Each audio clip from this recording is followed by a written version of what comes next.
यह प्रवचन ओशो की किताब दिया तले अंधेरा से प्रवचन नंबर 10 श्रद्धा की आँख से जीवित ज्योति की पहचान में आपका स्वागत है। हृदय से मैं सभी को नमस्कार करता हूँ। कथा के पूर्व थोड़ी सी बातें। एक श्रद्धा सूत्र है सत्य तक पहुँचने का, लेकिन श्रद्धा का अर्थ अगर किसी एक व्यक्ति, एक शास्त्र, एक संप्रदाय से बन जाना हो तो वैसी श्रद्धा झूठी है, क्योंकि श्रद्धा तो मुक्त करेगी, श्रद्धा तो मुक्ति देगी। श्रद्धा कारागृह नहीं बन सकती। यह हो सकता है कि नदी को तुम किसी घाट में उतर कर पार हो, लेकिन इस कारण और घाट व्यर्थ नहीं हो जाते। सच तो यह है कि अगर तुम एक घाट से भी पार होने की कला सीख गए तो सभी घाट तुम्हारे लिए पार होने का मार्ग बन जाएंगे। अगर तुमने एक व्यक्ति पर भी श्रद्धा कर ली तो तुम श्रद्धा की उस गहनता को जान लोगे जो तुम्हें उन सभी घाटों पर श्रद्धा करने की क्षमता दे देंगे जहाँ से नदी पार की जा सकती है। जिसने एक गुरु को पहचान लिया उसने सब गुरुओं को पहचान लिया।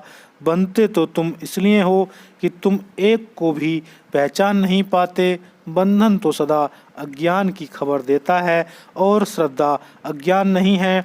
श्रद्धा अंधविश्वास नहीं है। श्रद्धा तो हृदय की आँख के खुलने का नाम है। तो जिसने एक जगह पहचान लिया उसे पहचानने की कला मिल गई। अगर तुम बुद्ध को देख पाए और तुम्हारे हृदय में श्रद्धा पैदा हुई तो क्या यह हो सकता है कि तुम जीसस को मिलो और श्रद्धा ना करो? असंभव, क्योंकि जिसने बुद्ध को देख लिया वह जीसस को भी देखने में समर्थ हो जाएगा। जिसने बुद्ध को देख लिया वह महावीर को भी पहचान लेगा। जिसने बुद्ध को देख लिया अब दुनिया में कहीं भी किसी कोने में ऐसा कोई बुद्ध पुरुष नहीं हो सकता। रूप कोई हो, रंग कोई हो, वस्त्र उसने कैसे भी पहने हों, लेकिन जिसने ज्योति को पहचान लिया वह मिट्टी के दियों के रूपों से परेशान होगा। जिसने ज्योति को पहचान ली अब सब जगह पहचान लेगा। वह ज्योति सूरज में हो तो अंधेरे में जलते हुए एक छोटे से दिए में हो तो अब वह ज्योति है, कहीं भी हो सकती है। अब तुम ज्योति को पहचान लोगे। श्रद्धा ज्योति पर होती है, व्यक्तियों पर नहीं। श्रद्धा सत्य पर होती है, शब्दों पर नहीं। श्रद्धा उस भीतरी छिपे हुए प्रकाश पर होती है, बाह्य आवरणों पर नहीं। और जब तक श्रद्धा ऐसी ना हो, जानना कि वह श्रद्धा तुम्हें परमात्मा तक न ले जाएगी, विपरीत परमात्मा तक जाने से रोकेगी। गलत श्रद्धा अश्रद्धा से भी भयंकर है। गलत श्रद्धा अश्रद्धा से भी ज़्यादा घातक है। अश्रद्धालु तो कभी शायद ठीक श्रद्धालु हो जाए, लेकिन गलत श्रद्धालु कैसे ठीक श्रद्धालु होगा? उसे तो यह ख्याल है कि वह तो श्रद्धालु है ही, इसलिए श्रद्धा की खोज भी बंद हो जाती है। लेकिन साधारण मन की यही भूल है। जब तुम किसी व्यक्ति को प्रेम करते हो तो प्रेम गौण हो जाता है, व्यक्ति महत्वपूर्ण हो जाता है। वही भूल हो गई। जब तुम किसी व्यक्ति को प्रेम करते हो तो प्रेम को महत्वपूर्ण होने देना, व्यक्ति को गौण रहने देना, व्यक्ति को बहाना है। और अगर व्यक्ति बहाना हो जाए और प्रेम लक्ष्य हो जाए तो फिर प्रेम बांधेगा नहीं। फिर तुम बहुतों से प्रेम कर पाओगे और जितना तुम प्रेम करोगे उतनी प्रेम की अपार क्षमता तुम में पैदा होगी। एक दिन तुम सभी को प्रेम कर पाओगे। एक दिन ऐसी घड़ी आएगी इस जगत में कुछ भी तुम्हारे प्रेम से वंचित न रह जाएगा। और जिस दिन ऐसा प्रेम घटता है उसी दिन परमात्मा घटता है, उसके पहले नहीं। वही भूल श्रद्धा में होती है। तुम किसी एक व्यक्ति के पास जाते हो, श्रद्धा जागती है उसकी सुगंध से, उसके सहवास से, उसकी आंखों की चमक से, उसके उठने बैठने की गति, भाव भंगिता से तुम्हें खबर मिलती है किसी अज्ञात की कोई गीत उसके आसपास जैसे सदा गुनगुनाया जा रहा है। भनक पड़ती है तुम्हारे कान में, तुम थोड़े चौंकते हो, तुम श्रद्धा से भरते हो, झुकते हो। लेकिन व्यक्ति महत्वपूर्ण न हो जाए व्यक्ति तो बहाना है, व्यक्ति तो इशारा है।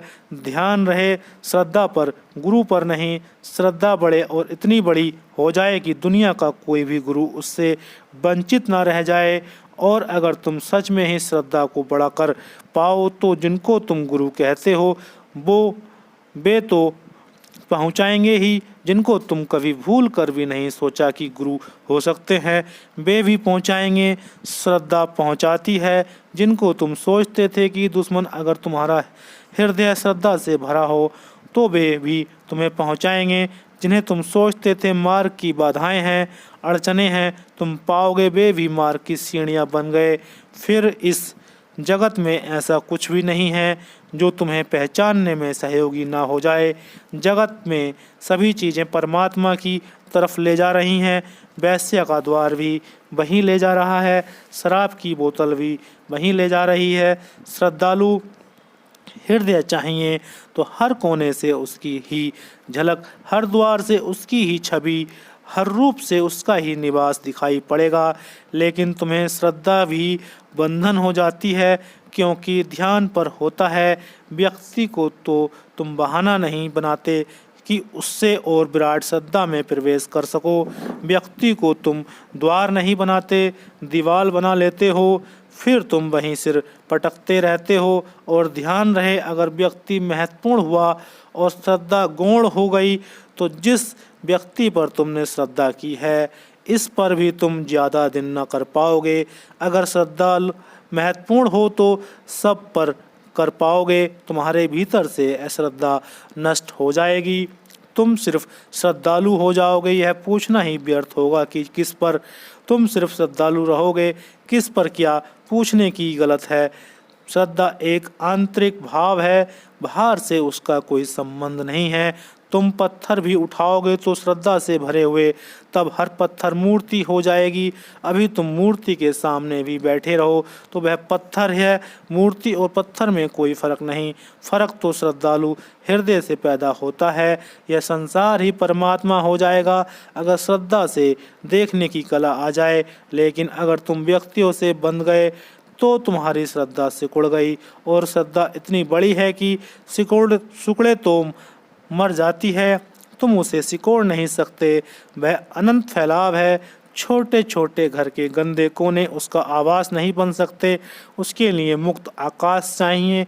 और अगर तुमने गंदे कोनों में से उसे रखने की कोशिश की तो वह निष्प्राण हो जाएगी। तब तुम ढोते रहोगे वजन की तरह, लेकिन श्रद्धा पंख ना बनेगी कि तुम उससे उड़ सको। और यही हुआ। मुसलमान मंदिर के सामने झुक नहीं पाता, हिंदू मस्जिद के सामने से ऐसे निकल जाता है जैसे वहाँ जहर हो। चाहेगा तो इस कांटे को मिटा ही दे, छाती में चुभता है।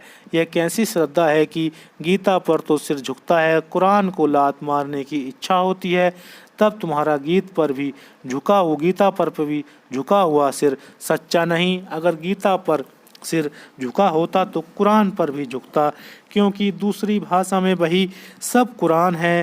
रूप बदलता है, रंग बदलता है, ढंग बदलता है, भीतर का प्राण तो बदलता नहीं। जीवन में जो बड़ी से बड़ी भूल हो सकती है वह यह है कि प्रेम व्यक्ति से बन जाए, श्रद्धा व्यक्ति से बन जाए।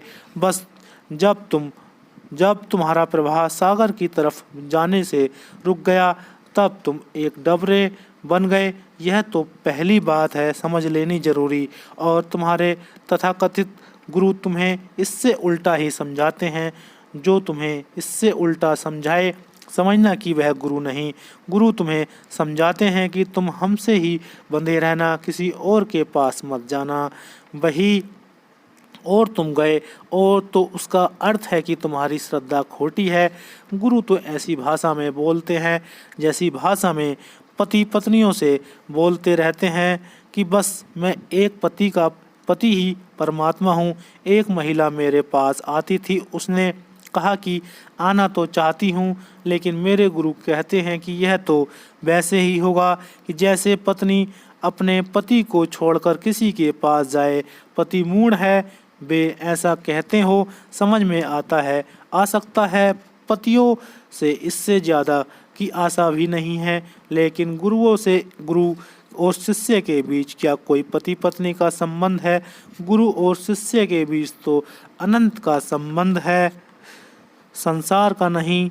तो गुरु अगर शिष्य को बांधता हो और कहता हो रुको मेरे पार, तुम्हारी श्रद्धा कहीं और ना पड़े, तो वह शिष्य को मार रहा है। वह आदमी गुरु नहीं है, वह आदमी दुकानदार होगा और डरता होगा कि ग्राहक कहीं और ना चले जाएं। वह आदमी इस संसार का ही कोई विस्तार कर रहा होगा, धंधा कर रहा होगा। उसे परमात्मा की कोई खबर नहीं मिलती, क्योंकि जिसे परमात्मा की खबर मिलती है वह न केवल खुद मुक्त हो जाता है, वह सभी को मुक्त करने में लग जाता है। मुक्ति का लक्षण है कि वह दूसरे को मुक्त करेगी। सिर्फ कैदी ही दूसरे को कैदी बनाने में उत्सुक होते हैं, और जो खुद कारागृह में बंद है वह नहीं चाहेगा कि कोई आकाश में मुक्त हो जाए, वह उसे भी बंद रखना चाहेगा। लेकिन जो मुक्त हो गया है वह तुम्हें बंद कैसे रखना चाहेगा? वह तुम्हारे बंधन कैसे काटेगा, कैसे तोड़ेगा तुम्हारे बंधन? और परम गुरु अनंत तुम्हें इतना मुक्त कर देगा कि गुरु की कोई आवश्यकता न रह जाए।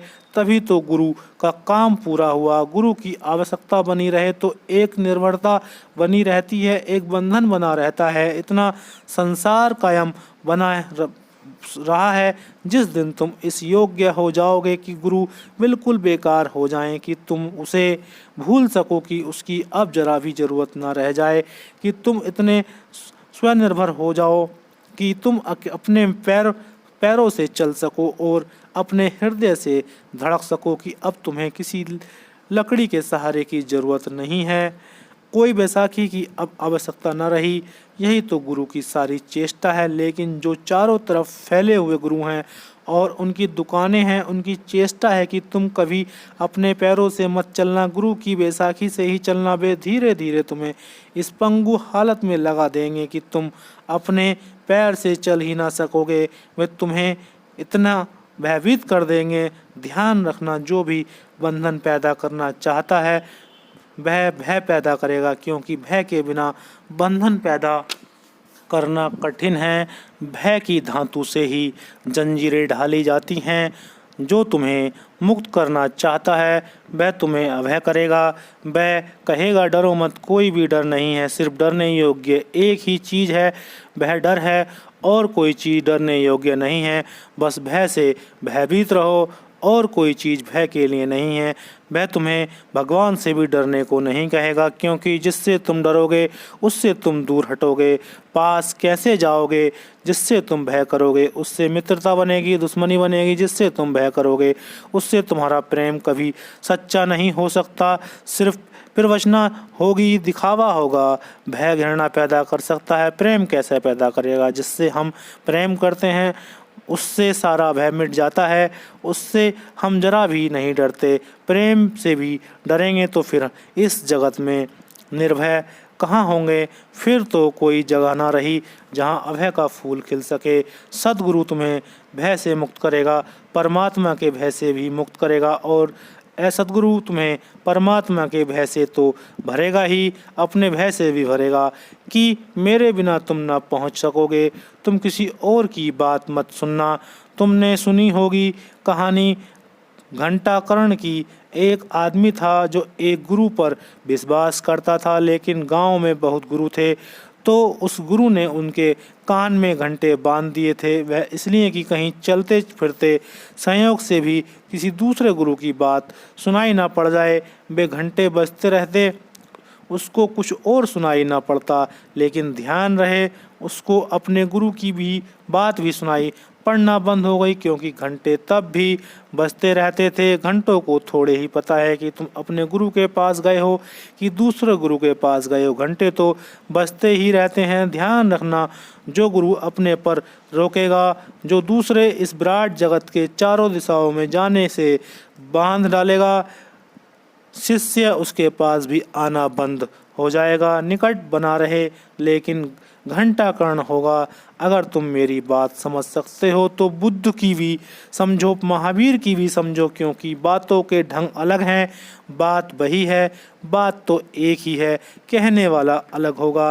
गीत तो एक ही है, बांसुरी अलग अलग है, बांस का फ़र्क है, भीतर से आती हुई धुन में जरा भी कोई फ़र्क नहीं है। और अगर मैं तुमसे कहूँ बुद्ध से डरना, महावीर से डरना, मोहम्मद से डरना, बस जो मैं कहूँ उसको ही सुनना, तो एक तो बात पक्की है कि तुम्हें तो पता चलेगा ही नहीं, मुझे भी अभी पता नहीं चला। अभी बांस महत्वपूर्ण है, संगीत का अभी मुझे भी पता नहीं चला है। अभी मूर्ति महत्वपूर्ण है, अभी अमूर्त की मुझे भी झलक नहीं मिली है। अभी रूप का आग्रह है, अभी अरूप से मेरी भी पहचान नहीं हुई है। और जिसको मैं नहीं पहचान पाया उसे मैं तुम्हें कैसे पहचान पाऊंगा। जिसे भी अभी मैंने नहीं जाना उस तक मैं तुम्हें कैसे ले जाऊंगा। सद्गुरु की पहचान है, वह तुम्हें मुक्त करेगा, पहले क्षण से मुक्त करेगा, तभी तो अंतिम क्षण में परम मुक्ति घटेगी। जो तुम्हें बांधे उससे बचना, उससे भागना वहाँ खतरा है। ऐसे ही तुम काफ़ी बंधे हो और बंधने की क्या ज़रूरत है। पति पत्नी ने कम नहीं बांधा अब, और पति पत्नी आने वाले गुरुओं की क्या ज़रूरत है। ऐसे ही घर गृहस्थी काफ़ी बोझिल है, उससे और एक पत्थर छाती पर क्यों रखते हो। पत्थर हटाने हैं, असंग होना, नए बंधन बनाने नहीं, पुराने तोड़ने हैं। इस बात को ख्याल में रखो और तब भी यह समझ लो कि गुरु की ही तुम्हें बांधते होते तो इतना खतरा ना था। तुम भाग खड़े होते, तुम भी बंधना चाहते हो, और वह और भी बड़ा खतरा है। वह खतरा समझ लेने जैसा है, तभी यह कथा समझ में आ सकेगी। आदमी बंधना चाहता है क्योंकि तुम स्वतंत्रता से भयभीत हो। एरिक फ्राम की एक बहुत प्रसिद्ध किताब है, किताब का नाम बहुत महत्वपूर्ण है, नाम है फियर ऑफ फ्रीडम, स्वतंत्रता का भय। आदमी डरता है स्वतंत्र होने से। तुम कहो कितना ही कि मैं स्वतंत्र होना चाहता हूँ, लेकिन तुम ठीक से समझ नहीं हो। आदमी स्वतंत्रता से डरता है क्यों? क्योंकि स्वतंत्रता के कुछ परिणाम होंगे। पहली तो बात, स्वतंत्रता का अर्थ है अकेले होने की हिम्मत। वह तुम में नहीं है। तुम किसी के हाथ का सहारा चाहते हो, चाहे अंधा ही हो दूसरा आदमी, तुम भी अंधे हो। तुम उसका हाथ पकड़कर सोचते हो हिम्मत आ गई, दूसरा भी अंधा हो, इससे कोई फर्क नहीं पड़ता, हाथ तो हाथ में है। थोड़ा भरोसा रहता है। लोग कहते हैं कि तिनके का भी सहारा काफ़ी है। डूबते को वह डूब रहा हो तो वह तिनके को भी पकड़ लेता है कि शायद इससे भी बच जाऊं। आदमी अकेला होने से बहुत भयभीत है। क्या डर है तुम्हारे अकेले होने का, और मज़ा यह है कि तुम अकेले हो, चाहे तुम डरो और चाहे तुम न डरो। तुम चाहे पति बनाओ, पत्नियां बनाओ, मित्र बनाओ, घर बसाओ, समाज खड़ा करो, राष्ट्र बनाओ, कितनी भी भीड़ भाड़ हो, भीड़ में भी तुम अकेले हो। अकेला होना तुम्हारा स्वभाव है, उससे बचने का कोई उपाय नहीं। धोखा तुम कितना ही देर दे लो, अकेला होना तुम्हारी ऐसी भीतरी प्रकृति है कि उससे तुम भाग ना सकोगे। अकेले तुम पैदा होते हो, अकेले ही तुम मरोगे। दोनों छोर पर तुम अकेले हो, बीच में भी तुम अकेले ही हो। सिर्फ भीड़ चारों तरफ होती है तो भ्रम पैदा होता है कि मैं अकेला नहीं हूँ। साधक को पहली हिम्मत जुटानी चाहिए इस सत्य को जानने की कि मैं अकेला हूँ और इसे मिटाने का कोई उपाय नहीं। तुम लाख करो कोशिश, उन्हीं कोशिशों में तो तुमने ना मालूम कितने जन्म लिए और कितनी समय गवाया, और अब भी तुम वही कोशिश जारी रखो। लाख करो उपाय, अकेलापन मिट नहीं सकता, क्योंकि अकेलापन कोई संयोगिक और कोई एक्सीडेंटल बात नहीं है। तुम्हारा भीतरी इसमें तुम्हारा सार तत्व है और परमात्मा की बड़ी अनुकंपा है कि तुम अकेलेपन को मिटा नहीं पाते, क्योंकि अकेलेपन में ही जीवन का सारा सौरभ है। अगर तुम मिटाने में सफल हो जाते हो तो फिर तुम्हारे छुटकारे का कोई उपाय ना था। तुम कोशिश करते हो लेकिन तुम सफल कभी ना हो पाओगे, क्योंकि स्वभाव के विपरीत कोई चीज़ सफल नहीं होती।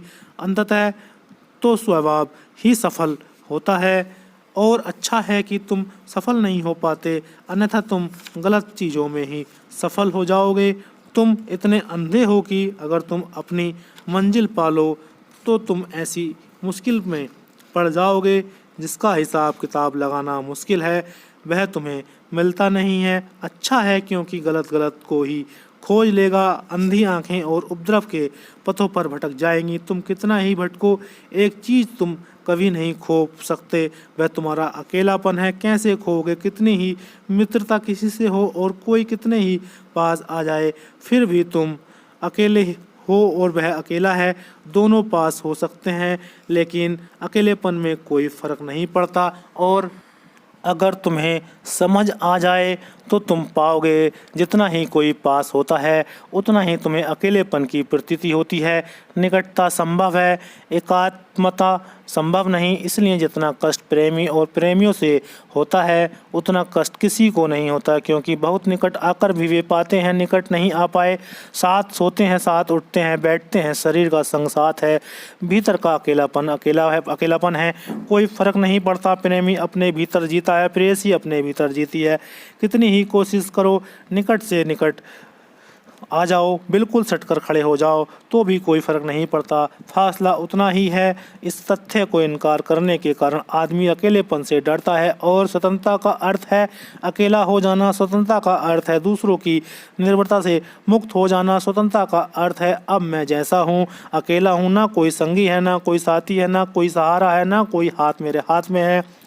पहले तो भय लगेगा, प्राण कांप जाएंगे। इस भय और प्राण कांपने की स्थिति से गुजरना तपश्चर्या है। भाग कर छिपने का मन होगा कि जाओ किसी संबंध में अपने को डुबो दो, भूल जाओ, किसी को साथी बना लो। ना भागना, इस भयभीत स्थिति से खड़े रहना, कहना कि जो सत्य है वही मैं जानूंगा। सत्य को छिपाने को और झुटलाने से कुछ भी ना होगा। तो धीरे धीरे तुम पाओगे भय खो गया। वह भय तुम्हारी आदत के कारण था कि सदा साथ रहे, सदा साथ में ही समय बिताया। पुरानी आदत साथ की हो गई थी, उससे कुछ मिला भी नहीं, लेकिन फिर भी साथ से लगता है कि सब ठीक है, कुछ पाया भी नहीं। हाथ खाली के खाली हैं, कंकड़ पत्थर भी नहीं मिले, हीरे जवाहरातों को भी बात करनी व्यर्थ है, लेकिन फिर भी कोई साथ न था। एक वहम बना रहता था कि अकेला नहीं हूँ। छोड़ोगे पुरानी आदत तो लंबे साहचर्य का नियम काम करता है। इतने दिन तक जिस चीज़ के साथ रहे उसको छोड़ने में मुश्किल होती है। मनोवैज्ञानिक कहते हैं बीमारी एक तक बहुत दिन तक रह जाए तो आदमी छोड़ने में डरता है, इससे भी साथ बन जाता है और फिर ऐसा लगता है क्या करोगे। अगर किसी आदमी को 20 साल तक सिर दर्द रहा हो और आज एकदम सिर दर्द छूट जाए तो उसे ऐसा ही लगेगा कि ज़िंदगी खाली हो गई है। एक चीज़ भरी हुई थी, एक चीज़ में लगे थे, कम से कम सिर दर्द तो था, अपना दुख तो था, रोने के लिए चाहे बातचीत करने के लिए विषय तो था और व्यस्त थे उसमें। आज इस डॉक्टर, कल उस डॉक्टर, इस चिकित्सा उस चिकित्सा में एक व्यस्तता तो थी, जीवन में एक काम तो था। आज अचानक सिर दर्द खो गया, अब क्या करेंगे। मनस्विद कहते हैं कि लंबी बीमारियों को भी लोग पकड़ते लेते हैं। पावलव ने रूस में एक बहुत बड़े सिद्धांत की खोज की, वह है कड़ीसंड रिफ्लेक्स। वह कहता है हर चीज़ संयुक्त हो जाती है अगर थोड़ी देर साथ रह जाए। तो उसने कुत्तों के प्रयोग किए। वह कुत्तों को खाना देता और घंटी बजाता, जब भी खाना देता तब घंटी बजाता। फिर उसने 8 दिन के बाद खाना तो नहीं दिया, सिर्फ घंटी बजाई। घंटी बजते ही कुत्तों की जीभ से लार टपकने लगी। अब घंटी से लार का कोई भी संबंध नहीं है। तुम कितनी भी बजाओ, किसी की भी जीभ से लार घंटी से नहीं टपकेगी। लेकिन क्या हुआ? 7 दिन 8 दिन भोजन और घंटी साथ साथ संयुक्त हो गए। मुल्ला नसरुद्दीन ने कहीं यह पढ़ लिया पावलव का सिद्धांत, वह भी कुत्ता खरीद ले आया। उसने कहा बिना किए नहीं मानेंगे, देख लेंगे कि होता है या नहीं। घंटी तो घर में थी नहीं, तो उसने खाना ऐसे हाथ पर दूर रखा ताकि कुत्ता पहुंच ना सके और खुद भौंका ताकि कुत्ते को सिखावन आ जाए कि जब भी खाना चाहिए भौंक कर मांगो। 7 दिन उसने किया, 8वें दिन खाना लेकर खड़ा रहा। कुत्ता बैठा रहा, वह भौंका नहीं। अब कुत्ते ने तो पावलव की किताब पढ़ी नहीं। मुल्ला बहुत परेशान हुआ, वह मेरे पास आया। उसने कहा, बड़ी झंझट में पड़ गए। उसने खाना नीचे भी रख दिया, तब भी कुत्ते ने नहीं खाया। मैंने कहा, अब तुम भौंको। संयोग हो गया, कुत्ते ने संयोग कर लिया कि खाना तभी खाना है जब यह भौंके। जब वह भौंका तब कुत्ते ने खाना खाया। तब से यह चल रहा है, वह रोज भौंकता है तब कुत्ता खाना खाता है। अब तो कोई साल हो गए, अब तोड़ना बहुत मुश्किल है। तुम्हारी आदतें जन्मों जन्मों की हैं, बुरी या भली सवाल नहीं है, उनके साथ संस्कार बंध गया। तुम कहते हो स्वतंत्र होना है, लेकिन भीतर तुम डरते हो। पति कई बार सोचता है यह पत्नी समाप्त ही हो जाए। पत्नी कई बार सोचती है कहाँ से इस आदमी के उपद्रव में पड़ गए। यह स्वतंत्र होने की आकांक्षा है, लेकिन पति अगर मर जाए तो पत्नी स्वतंत्र हो गई। लेकिन अब यह छाती पीट कर रोएगी कि यह क्या हो गया, मैं अकेली हो गई। और जब तक वह कोई और गोरख धंधा ना खोज ले, कोई और पति मिल न जाए या कोई और उपद्रव जब तक सिर पर न आ जाए, तब तक उसे चैन ना मिलेगा। व्यस्तता की आदत को स्वतंत्रता का डर है, इसलिए तुम घर से भागते हो तो मंदिर को पकड़ते हो। खाते वही छोड़े नहीं कि गीता कुरान तुमने पकड़े नहीं। कुछ ना कुछ चीज़ पकड़ने को चाहिए। सांसारिक गुरु छोड़े तो अध्यात्म के गुरुओं को पकड़ा। लेकिन मैं तुमसे कहता हूँ कि पकड़ने में संसार है, वहाँ जो पकड़ने की आदत है वही संसार है। और तुमने गुरुओं को जाकर पकड़ लिया तो तुम वही भ्रांति में पड़ गए जिस भ्रांति में तुम संसार में खड़े थे। कल तक पति पत्नी पर निर्भर थे, बेटों पर निर्भर थे, बाप पर निर्भर थे, अब इस पर निर्भर हो गए। कल तक उनका सुख दुख तुम्हारा सुख दुख था, अब इनका सुख दुख तुम्हारा सुख दुख हो गया।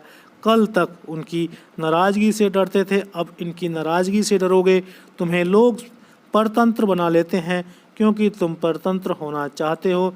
परतंत्रता में एक सुविधा है कि दायित्व दूसरे पर चला जाता है, इसलिए गुरु तुम्हें मुफ्त में नहीं बनाते।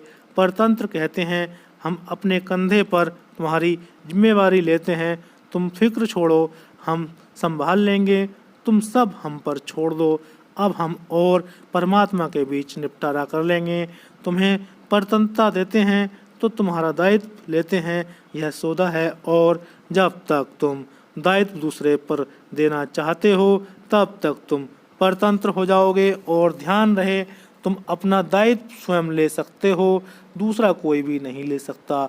कोई गुरु दायित्व नहीं ले सकता, तुम्हें रास्ते बता सकता है कैसे सब दायित्व से छुटकारा हो जाए। कोई गुरु तुम्हारा बोझ अपने सिर पर नहीं ले सकता, सिर्फ तुम्हें बता सकता है कि बोझ को व्यर्थ ढो रहे हो, नीचे डाल दो। एक राहगीर रास्ते से चल रहा था, गरीब आदमी भिखमंगा छोटी सी पोटली अपने सिर पर लिए सम्राट भटक गया था, शिकार को आया था। उसने अपने रथ को रुकवाया और इस फकीर को कहा, आओ अंदर बैठ जाओ, थक गए हो, पसीने पसीने हो रहे हो। सिकुड़ कर एक कोने में डरा डरा रथ पर कभी बैठा भी नहीं। स्वर्ण रथ एक कोने में सिकुड़ कर पोटली अपने सिर पर रखे वह फकीर बैठ गया। सम्राट ने थोड़ी देर में हंस कर कहा कि मेरे भाई पोटली को सिर पर क्यों रखे हो। उस आदमी ने कहा, आपकी इतना कृपा क्या कम है कि रथ में मुझे बैठने दिया। अब पोटली का वजन और रथ में रखना क्या उचित है। अब चाहें तुम सिर पर रखो पोटली, चाहें रथ में रखो, दोनों हालात में वजन रथ पर ही है। सिर्फ इतना ही समझाएगा गुरु तुम्हें कि तुम व्यर्थ ही वजन ढो रहे हो, और तुम ढोते भी रहो तो भी कोई फर्क नहीं पड़ता। नीचे तो परमात्मा है, सारा वजन उस पर है, तुम नाहक ही सिर पर ढो रहे हो। और यह सोचकर अगर ढो रहे हो कि परमात्मा पर ज़्यादा वजन डालना ठीक ना होगा, अपना अपना खुद ढो लें, तो तुम उसी फकीर का पागलपन कर रहे हो। गुरु तुम्हारा वजन अपने सिर पर नहीं लेता। इतना मूड अगर कोई है तो वह गुरु ही नहीं, वह क्यों तुम्हारा वजन अपने सिर पर लेगा। कोई ज़रूरत नहीं किसी को सिर पर लेने की सम्राट पागल था। अगर वह फ़कीर से कहता, अच्छा कोई बात नहीं, अगर रथ पर नहीं डालना चाहते तो लाओ मेरे सिर पर रख दो, कोई गुरु तुम्हारा वजन अपने सिर पर नहीं लेगा। मैं तुम्हें समझाएगा कि इसे नीचे रख दो, तुम व्यर्थ ही ढो रहे हो, संसार तुम्हारे वजन लिए चल रहा है, इतना विराट जगत तुम्हारे बिना वजन के लिए चल रहा है, चांद तारे तुम घूम रहे हैं, सब परिपूर्ण हो रहा है, तुम नाहक वजन ढो रहे हो, तुम इसे उतार कर रख दो, जो तुम्हें ढो रहा है वही तुम्हारे वजन को भी ढोएगा। सभी के पैर तले परमात्मा है, तुम उसके रथ में सवार हो, फिर तुम क्यों कोने में सिकुड़ कर बैठे हो और सिर पर वजन लिए हो। गुरु तुम्हारे वजन को नीचे रखने की कला सिखलाएगा। असद गुरु कहेगा, मेरे कंधे पर रख दो, उत्तरदायित्व मैं लेता हूँ तुम्हारा, पहुँचा दूंगा स्वर्ग के द्वार तक, बिल्कुल फिक्र मत करो। यह उत्तरदायित्व लेता है, बहुत छोटे सौदे में परतंत्रता देता है। तब तुम उसके पीछे पीछे घूमोगे, तब वह तुमसे कहेगा, दूसरे के पास मत जाना, यह धंधा है, ग्राहक भटक ना जाए, इसलिए दुकानदार परेशान है। तुमसे कहेगा, असली चीज़ यही बिकती है, बाकी तो सब नकली है। असली गुरु तुम्हें पहचान सिखाएगा कि क्या असली है और क्या नकली है। वह तुम्हें यह नहीं कहेगा कि असली कहाँ बिकता है और कहाँ नहीं बिकता, वह तुम्हें पहचान सिखाएगा क्या असली है क्या नकली।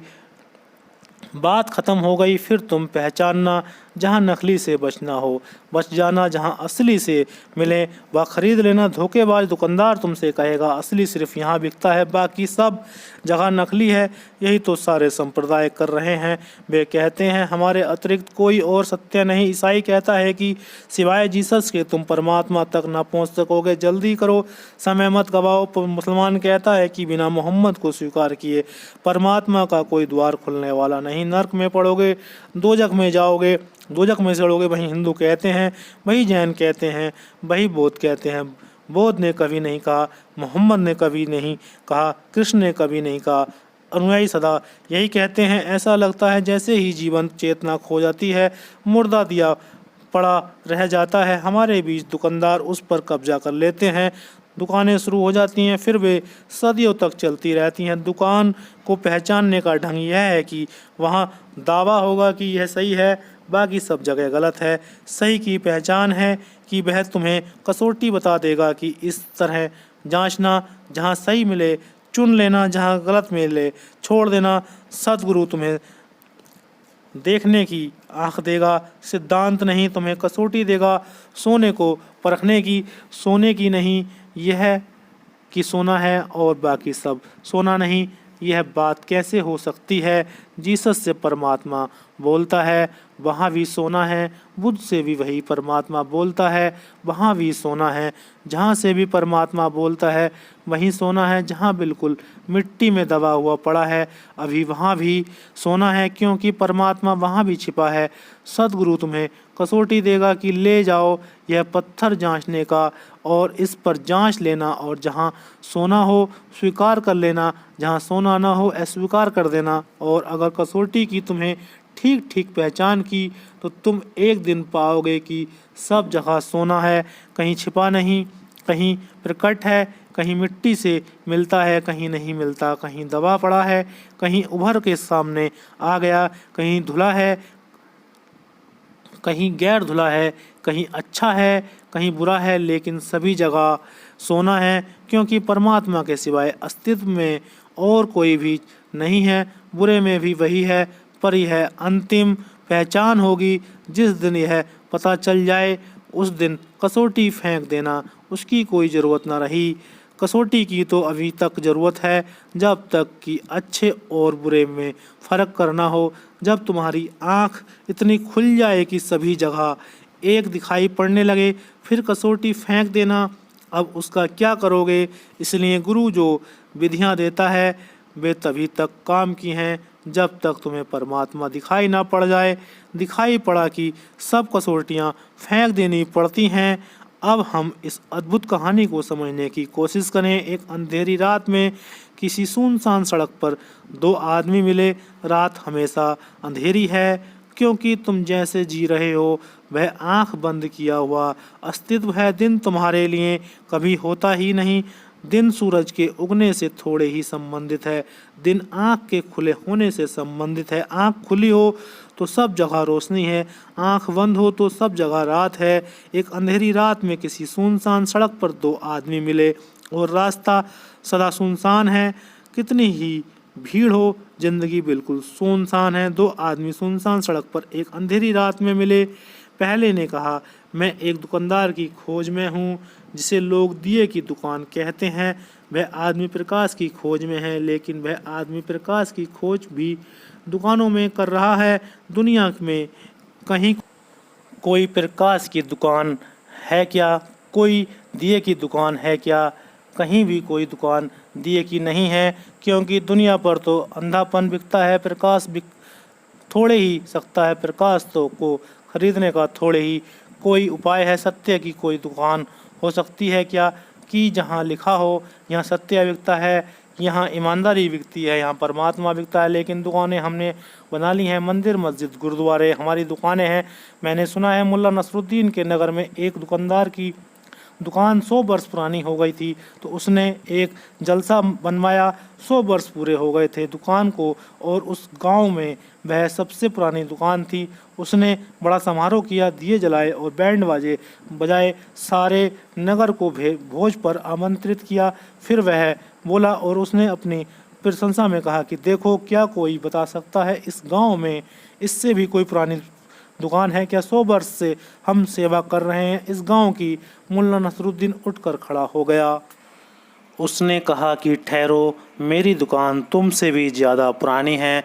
वह आदमी हैरान हुआ। उसने कहा कि तुम्हारी दुकान कैसे पुरानी है? तुम तो मस्जिद में मुल्ला का काम करते हो। उसने कहा, वही तो हमारी दुकान है, वह 1400 साल पुरानी है। इस तरह की बात दोबारा मत करना इस गांव में हमारे रहते। नसरुद्दीन ठीक ही कह रहा है। मंदिर और मस्जिदें दुकानें हो गए हैं, वहाँ भी चीज़ें बिकती हैं, वहाँ भी अब जीवन रूपांतरित नहीं होता। क्या फ़र्क है दुकान और मंदिर में? दुकान का अर्थ है तुम ही रहते हो, कुछ चीज़ खरीद कर आ जाते हो, तुम नहीं बदलते। तुम्हारी चीज़ों में फ़र्क हो जाता है, तुम्हारा संग्रह बदलता है, तुम नहीं बदलते। दुकान का मतलब है तुम कुछ खरीद कर आ जाते हो, तुम्हारे आसपास का सामान बदल जाता है, नया फर्नीचर, नई कार, नया मकान, तुम नहीं बदलते। मंदिर में तुम बदलते हो, या कि वहाँ ये से तुम कुछ नए सिद्धांत, कुछ नया फर्नीचर मस्तिष्क के लिए लेकर लौट आते हो। अगर तुम कुछ फर्नीचर ही लेकर लौटते हो तो वहाँ से भी कुछ संग्रह ही बढ़ जाता है तुम्हारे ज्ञान का, और तुम नहीं बदलते तो वह भी दुकान है। मंदिर तो वह है जहाँ तुम बदलते हो, तुम्हारा संग्रह नहीं, जहाँ तुम्हारे भीतर क्रांति होती है, तुम दूसरे हो जाते हो। इसलिए तुम पर ही निर्भर है कि मंदिर दुकान रहेगी कि नहीं। अगर तुम वहाँ कुछ खरीदने ही गए हो तो वही लेकर लौट आओगे, लेकिन अगर वहाँ तुम अपने को बदलने गए हो तो बदल कर ही आ सकते हो। मंदिर और मस्जिद दुकानें हो गए हैं, क्योंकि हम सब दुकानदार हैं। हम हर चीज़ को दुकान बना देते हैं, फिर वहाँ चीज़ें बिकने लगती हैं, फिर तुम चीज़ें खरीद सकते हो। तुम्हारी संपत्ति बढ़ती है, तुम्हारी आत्मा नहीं बढ़ती। तुम्हारी आत्मा वही रहती है। संपत्ति का कचरा चारों तरफ इकट्ठा हो जाता है। तुम वैसे ही मरोगे जैसे तुम आए थे। तुम में रत्ती भर फर्क ना होगा तो तुम्हारा जीवन व्यर्थ हो गया। काश तुम जरा से भी बदल जाते तो जीवन सार्थक हो गया। तुम जैसे थे उससे अगर तुम थोड़े से ज़्यादा सच्चे हो सके, तुम जैसे आए थे उससे अगर तुम थोड़े से ज़्यादा युक्त हो सको, तुम जैसे आए थे अगर तुम्हारी आँख थोड़ी सी भी बहुत भी खुल जाए तो ज़िंदगी सार्थक हो गई, व्यर्थ ना गई। लेकिन तब तुमने ज़िंदगी को मंदिर की तरह उपयोग किया, दुकान की तरह नहीं। वह आदमी बोला कि मैं एक दुकान की खोज में हूँ, जिसे लोग दिए की दुकान कहते हैं, जहाँ प्रकाश बिकता है। उस आदमी की बात सुनकर ही दूसरा समझ गया होगा कि इस आदमी को कुछ भी पता नहीं, ना तो इसे दिए का पता, क्योंकि दिए बिकते नहीं, ना इसे यही पता कि प्रकाश खोजना तो दुकानों पर नहीं खोजा जा सकता, मंदिरों में खोजा जा सकता है। दूसरे ने कहा, मैं यहाँ पास ही रहता हूँ और तुम्हें उसका रास्ता बता सकता हूँ। जो पास ही रहते हैं केवल वे ही रास्ता बता सकते हैं। जब तुम किसी गुरु के पास जाओ तो वह यह क्या कहता है यह मत देखना, वह किस तरह के कपड़े पहनता है ये मत देखना, वह क्या खाता है क्या पीता है यह मत देखना, क्योंकि यह सब तो यही संसार की बातें हैं। तुम तो यह देखना कि क्या वह परमात्मा के पास रहता है। कैसे तुम पहचानोगे? क्योंकि जब कोई आदमी संसार के पास रहता है तो उसमें कुछ घटनाएं घटती हैं। उसमें क्रोध होगा, लोभ होगा, मोह होगा, अहंकार होगा। यह संसार के पास रहने वाले आदमी में घटती हैं। परमात्मा के पास रहने वाले आदमी में इससे विपरीत घटता है। वह विनम्र होगा, वह निरंकारी होगा, क्रोधी नहीं होगा, कामी नहीं होगा, लोभी नहीं होगा। इसको पहचानना। अगर तुम्हें थोड़ी सी भी झलक मिले और स्वभावतः जिस आदमी में ये सब बातें ना होंगी वह आदमी शांत होगा, प्रसन्न होगा, एक प्रफुल्लता होगी, उसमें एक ताजगी होगी, जैसे उसका फूल सदा नहाया हुआ है, उस पर भी कभी कोई धूल नहीं जमती, उसका दर्पण साफ होगा। तुम उसकी आंखों में झांकना और तुम कोशिश करना उसके पास बैठकर यह जानने की कि क्या इस आदमी के पास कोई सुगंध आती है जो संसार में असंभव है। तुम उसके पास मौन बैठकर यह समझने की कोशिश करना, क्या इस आदमी से कुछ तरंगें आती हैं जो तुम्हें छूती हैं और तुम्हारे भीतर तक प्रवेश कर जाती हैं। क्या यह आदमी जब तुम्हारी आंखों में देखता है तो तुम्हारे भीतर कोई बिजली कौन जाती है कि तुम दूसरे होने लगते हो, कि तुम्हें लगता है कि मैं मिटा और कुछ ना नया हो गया। क्या इस आदमी के पास शांति और क्रांति घटित होती है? इस आदमी का स्वाद लेना क्या कहता है यह बहुत मूल्यवान नहीं, क्योंकि पंडित भी तोतों की तरह वही दुहरा रहे हैं जो ज्ञानियों ने कहा है। जो ज्ञानियों ने कहा है, नकलची बंदरों की तरह उनकी नकल कर रहे हैं जैसे ज्ञानियों ने आचरण किया। तुम पाओगे सब तरफ अभिनेता हैं जो ठीक वैसा ही आचरण कर रहे हैं, वही कपड़े पहनते हैं, वही चाल चलते हैं, वही खाना खाते हैं। नकलचियों की कमी नहीं है, ना तोतों की कमी है, ना नकलचियों को तुम साधु कहते हो, तोतों को तो तुम पंडित कहते हो। बड़ी कठिनाई है। कैसे पहचानोगे इस आदमी को कि यह आदमी सच में परमात्मा के निकट है? तुम इसके पास चुपचाप बैठकर आंख बंद करके इसको अनुभव करने की कोशिश करना, क्योंकि जो व्यक्ति परमात्मा के निकट है उससे परमात्मा की झलक तुम्हें मिलेगी। जो पास है वही खबर दे सकता है, जो उसके जितने पास है उतनी ही ठीक खबर दे सकता है। इसलिए हम तीर्थंकरों को भगवान कहें, बुद्धों को भगवान कहें, उसका कुल मतलब इतना है कि वे भगवान के इतने निकट हैं कि वे हमारे लिए भगवान हैं। उनके आर पार भगवान का प्रकाश हम तक आ रहा है। वे बीच से हट गए, पारदर्शी हो गए और हम सीधे तो भगवान को भी नहीं देख सकते, लेकिन उनके माध्यम से थोड़ी सी झलक हमें मिलती है। उस आदमी ने कहा, मैं पास ही रहता हूँ और तुम्हें उसका रास्ता बता सकता हूँ, मैं खुद खोज लूँगा। पहले आदमी ने कहा, मुझे रास्ता बता दिया गया और मैंने लिख भी लिया।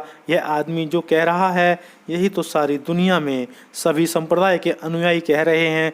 कई बातें समझ लेने जैसी हैं। पहली बात, जिस आदमी ने भी इसे रास्ता बताया है वह बहुत दूर रहता है, क्योंकि इसे बड़ी यात्रा करके आना पड़ा है और अभी भी यह मंजिल पर पहुंचा नहीं है। जो परमात्मा के निकट रहता है उसके शिष्य को बहुत यात्रा नहीं करनी पड़ती। अगर तुम सच में ही श्रद्धा से भर जाओ तो यात्रा करनी ही नहीं पड़ती। अगर तुम इतने लीन हो जाओ गुरु के साथ तो तुम तत्क्षण परमात्मा में खींच लिए जाते हो। यात्रा बिल्कुल नहीं करनी पड़ती, क्योंकि फासला बिल्कुल भी नहीं है। अब इसको ऐसा समझो, परमात्मा के पास है। अगर तुम उसके बिल्कुल पास हो जाओ तो यात्रा समाप्त हो जाएगी। यही श्रद्धा का अर्थ है। परमात्मा है उसका हमें पता नहीं, इसलिए गुरु को हमने साक्षात ब्रह्मा कहा है। कबीर ने कहा है, गुरु गोविंद देहु खड़े काके लागू पाएं। बड़ी दुविधा में पड़ गए होंगे पहली दफ़ा कि किसके चरण छूऊं।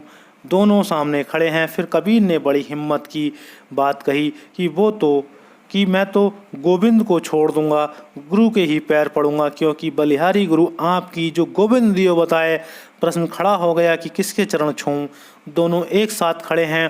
तो कबीर ने कहा मैं गुरु के ही चरण छूऊंगा, क्योंकि उनकी ही कृपा से आज मुझे गोविंद के दर्शन हुए हैं। मैं उनके द्वारा ही गोविंद तक पहुंचा हूं। परमात्मा के जो निकट है वह गुरु। अब तुम कैसे गुरु के निकट हो सकोगे भाई श्रद्धा, क्योंकि जितना संदेह होगा उतनी दूरी होगी, जितने प्रश्न होंगे उतना ही फासला होगा, जितना तुम समझदारी दिखाओगे उतना ही पास आना मुश्किल होगा। पास आने के लिए हिम्मत चाहिए, समझदारी नहीं। पास आने के लिए बुद्धिमत्ता चाहिए, चालाकी नहीं, क्योंकि तुम चालाकी के कारण ही दूर बने रहोगे। तुम जितनी होशियारी दिखाओगे उतने ही दूर बने रहोगे, तुम जितने सरल होगे उतने ही निकट आ जाओगे। इसलिए अक्सर यह होता है कि गुरु के पास होशियार आदमी पहुंचकर दूर बने रहते हैं। वे एक एक कदम फूंक फूंक कर रखते हैं, भोले वाले आदमी एकदम पास आ जाते हैं। और तुम जितने गुरु के पास आते हो उतने ही तुम परमात्मा के पास आ रहे हो। और जैसे जैसे तुम गुरु के पास आने लगोगे वैसे वैसे गुरु की रूपरेखा होने लगेगी और परमात्मा की रूपरेखा प्रकट होने लगेगी। एक दिन तुम अचानक पाओगे कि जिस दिन तुम गुरु में लीन होते हो उस दिन तुम परमात्मा में लीन हो गए, क्योंकि गुरु तो सिर्फ एक द्वार था, उससे तुम आर पार चले गए। तो कबीर ठीक कहते हैं कि बलिहारी गुरु आपकी जो गोविंद दियो बताया वे पैर गुरु के छूते हैं।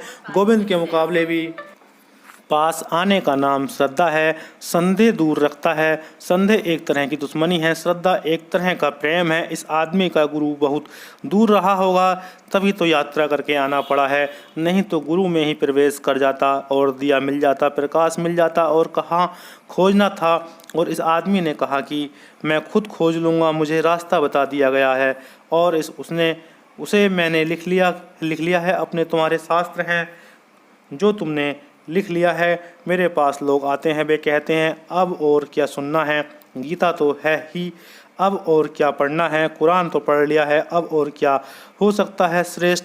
बाइबिल से तुमने लिख लिए हैं शास्त्र और लिखे हुए पुर्जों के कारण तुम जीवित पुरुषों को भी गंवाने के लिए तैयार हो जाते हो। तुम्हारा लिखा हुआ किसी मूल्य का नहीं है, क्योंकि तुमने ही लिखा है और तुम ही उसकी व्याख्या करोगे, तुम ही उससे अर्थ निकालोगे। और फिर यह जो आदमी कहता है मैं खुद खोज लूँगा, यह आदमी अहंकारी है। यह क्या कह रहा है? अहंकारी को अगर तुम मार्ग भी बताने जाओ तो वह इस इनकार कर देता है कि क्षमा करो, मैं खुद खोज लूँगा, क्योंकि मैं इतना भी झुकने को राजी नहीं है कि किसी से पूछ लें। और शास्त्र को ढोना हमेशा आसान है, जीवित आदमी से पूछा हमेशा कष्टपूर्ण है, क्योंकि शास्त्र मुर्दा है, उसके सामने झुकने में कोई डर नहीं। जिंदा आदमी के सामने झुकने में बड़ी पीड़ा होती है। मेरा अहंकार और मैं अज्ञानी सिद्ध होता हूँ, इसलिए गुरु से लोग बचते हैं और शास्त्र को लोग पकड़ते हैं। यह गुरु भी कल मर जाएगा और इसकी किताबें लिख ली जाएंगी, तब लोग उसको बड़े मज़े से पढ़ेंगे, क्योंकि शास्त्र तुम्हारे अहंकार को कोई झंझट खड़ी नहीं करता।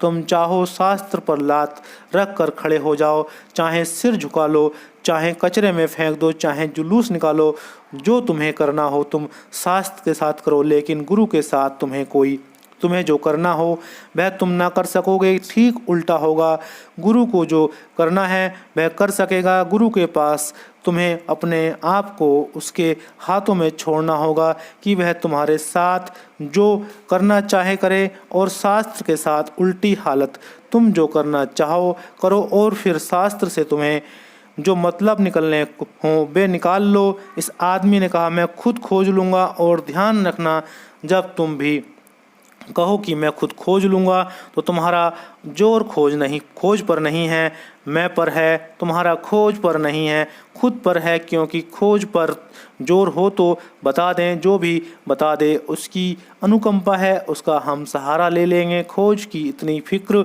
नहीं, चाहे भटक जाएं, लेकिन मैं खुद जोर उस पर है।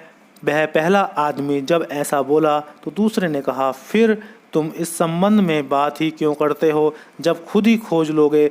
जब कहते हो मैं ही खोज लूँगा। और जब कहते हो शास्त्र मेरे पास हैं लिखित और किसी ने मुझे बता दिया और मैंने सब समझ लिया, तो इसकी बात ही क्यों करते हो? उस आदमी ने कहा, सिर्फ बात करने के लिए। तुमसे 100 में से 99 लोग परमात्मा की बात सिर्फ बात करने के लिए कह रहे हैं। ऐसा भी हो सकता है कि अगर मैं तुमसे पक्का कहूँ कि आज ही मिलवा दूंगा, तो तुम कहोगे हमें ज़रा मौका दो, सोच कर आने दो, क्योंकि अभी और कई काम उलझे पड़े हैं, उनको निपटा लें। परमात्मा की इतनी जल्दी नहीं। तो मैं ऐसे ही बात करने चला आया था। इस तरह के आदमियों को मैं भी भली भांति जानता हूँ। रोज़ वो मेरे पास आते हैं। मेरे पास लोग आते हैं, वे कहते हैं कि मार्ग बताएं, लेकिन हम समर्पण नहीं कर सकते। खोज तो हम खुद ही लेंगे। मेरे पास लोग आते हैं, वे कहते हैं श्रद्धा तो हम नहीं कर सकते, लेकिन सलाह ले सकते हैं। लेकिन दुनिया में कोई भी सलाह ली जा सकती है, बिना श्रद्धा के सुनी जा सकती है। लोग कैसे लेने के लिए तो श्रद्धा वाला समर्पित हृदय चाहिए। कान सुन लेंगे, हृदय कैसे सुनेगा? बुद्धि में भर जाएगी, तुम्हारी आत्मा में ना उतरेगी। और वे कहते हैं कि मार्ग बताइए, वह मार्ग से उन्हें कुछ मतलब नहीं है, क्योंकि मतलब होता तो वे दाव पर लगाने को तैयार होते। वे कहते समर्पण जीवन सब लगाने को हम तैयार हैं, मार्ग चाहिए, दाव पर वे कुछ भी नहीं लगाना चाहते। बात के लिए बात कर रहे हैं, अच्छी बात का मज़ा ले रहे हैं। मैंने सुना है यहूदी फ़कीर हुआ बालसेम बड़ा प्रसिद्ध फ़कीर था। एक दिन गांव के सबसे बड़े धनपति ने उससे आकर कहा कि बालसेम, और सब तो ठीक है, एक बात बड़ी पीड़ा बनती है, और वह यह है कि तुम इतने बड़े ज्ञानी, इतने बड़े धार्मिक व्यक्ति, लेकिन तुम दिन भर काम धंधे की बातें करते रहते हो, लोगों से, बाजार की, व्यवसाय की। मुझे देखो, मैं इस गांव का सबसे बड़ा धनपति हूँ, सबसे बड़ी मेरी दुकान है, मेरा कारोबार है, दूर दूर तक फैला हुआ है, मेरा व्यवसाय है। लेकिन दुकान के बाहर निकलते ही मैं सिर्फ धर्म, अध्यात्म, परमात्मा की बात करता हूँ। और एक तुम हो कि रहते हो प्रभु के मंदिर में हो, लेकिन बातचीत तुम हमेशा काम धंधे की करते हो, दुकानदारी की करते हो, सांसारिक। बालसेम ने कहा, इसका एक राज है और यह एक खास सिद्धांत के अनुसार हो रहा है। उस धनपति ने कहा, मैं भी सुनूं, वह सिद्धांत क्या है? तो बालसेम ने कहा कि यह सिद्धांत है कि लोग अक्सर उसी संबंध में बातें करना पसंद करते हैं जिस संबंध में उनको बात पता नहीं होता। मुझे कुछ पता नहीं है संसार का, मैं उस संबंध में बात करता हूँ।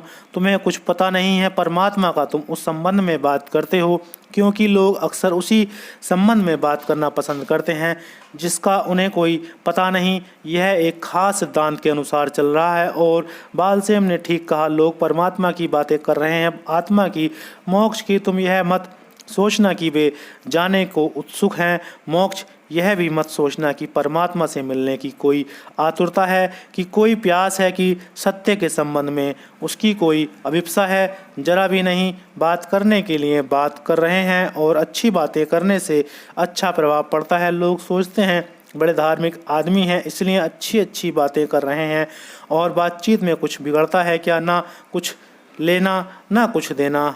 हवा में खींची गई लकीरें हैं, बनती भी नहीं और मिट जाती हैं। कुछ हर्ज नहीं, कुछ हानि नहीं, कुछ दाव पर लगता नहीं। उस आदमी ने बिल्कुल ही ठीक कहा कि सिर्फ बात करने के लिए, लेकिन अच्छा रहेगा। दूसरे आदमी ने कहा, किसी स्थानीय आदमी से जानकारी ले लो, क्योंकि कभी कभी बातें भी महंगी पड़ जाती हैं। कभी कभी बात करते करते आदमी उलझ जाता है। सुनते सुनते परमात्मा की बात तुम खोज पर निकल जाओगे। किसी दिन कब तक सुनोगे? सुनते सुनते मन में बैठते बैठते लगेगा कि चलो खोजें क्या, आखिर देखें, जिसकी इतनी चर्चा चल रही है। उसने कहा कि अच्छा होता तुम किसी स्थानीय आदमी से जानकारी ले लो। स्थानीय से मतलब है जो पहुंच गए, जिनको हम सिद्ध कहते हैं। तुम किसी दार्शनिक से खबर लेकर आ गए हो, उसे भी शायद पता नहीं होगा, इसलिए कागज़ उसने पकड़ा दिया। ज्ञानियों ने कागज नहीं पकड़ाए हैं, ज्ञानियों ने तो हाथ में अंगारा रख दिया जो तुम्हें जला दे, तुम्हें राख कर दे और तुम्हारे भीतर नए का जन्म हो जाए। तुम्हारी राख से ही परमात्मा उठेगा, तुम मिटोगे तो ही पर उसका जन्म होगा। लेकिन दार्शनिक किताबें पकड़ा देते हैं, शास्त्र सूचनाएं और बड़ी विस्तार से नक्शे दे देते हैं कि ये रहे नक्शे, जाओ। तुमने मंदिरों में देखा होगा स्वर्ग नरक के नक्शे टंगे हैं, कहाँ से कहाँ तक जाओगे सब बनाया हुआ है। जो आदमी यह बता रहा है मंदिर का पुजारी, उसको अभी पूना का नक्शा भी बनाने को कहो तो नहीं बना पाएगा। उसके लिए भी वर्षों तक आदमी को शिल्प का, आर्किटेक्चर का अध्ययन करना पड़ता है। लेकिन स्वर्ग नर्क के नक्शे बनाने में दिक्कत है क्या? एक तो विवाद कोई कर ही नहीं सकता। जैसे ही तुम बना दो, जो भी तुम बना दो सही है, क्योंकि गलत सिद्ध करने का कोई उपाय नहीं। ना कोई गया, ना किसी ने देखा है, तो सबके सामने अपने अपने नक्शे हैं और जितने चालाक आदमी हैं उतनी चालाकी से नक्शे बना लिए गए हैं और अपने हिसाब से बना लिए गए हैं, क्योंकि कोई बाधा देने वाला भी नहीं। परमात्मा बीच में कभी अदालत में मुकदमा भी नहीं चलता कि इस आदमी ने गलत नक्शा बनाया। परमात्मा को बिल्कुल प्रयोजन नहीं कि तुम कैसे नक्शे बना रहे हो। इसलिए हर धर्म के पास अपने अपने नक्शे हैं। किसी के धर्म में एक नरक है, किसी के धर्म में 7 नरक हैं, किसी के धर्म में एक स्वर्ग है, किसी के धर्म में 700 स्वर्ग हैं, और फिर सबकी अपनी मौज है जिसको जहाँ बिठाना हो। राधा स्वामी संप्रदाय का एक नक्शा मुझे देखने को मिला। उसमें उनके गुरु तो आखिरी खंड तक पहुँचे हैं। सचखंड उसका नाम है उनके गुरु। बाकी कृष्ण, बुद्ध, महावीर जैसे व्यक्ति भी नीचे के खंडों में पड़े हैं। खुद के गुरु तो आखिरी खंड तक पहुंच गए, जो सबसे ऊंचा खंड है। फिर कबीर, नानक उनके नीचे, फिर महावीर, बुद्ध उनके नीचे, फिर कृष्ण, राम उनके भी नीचे।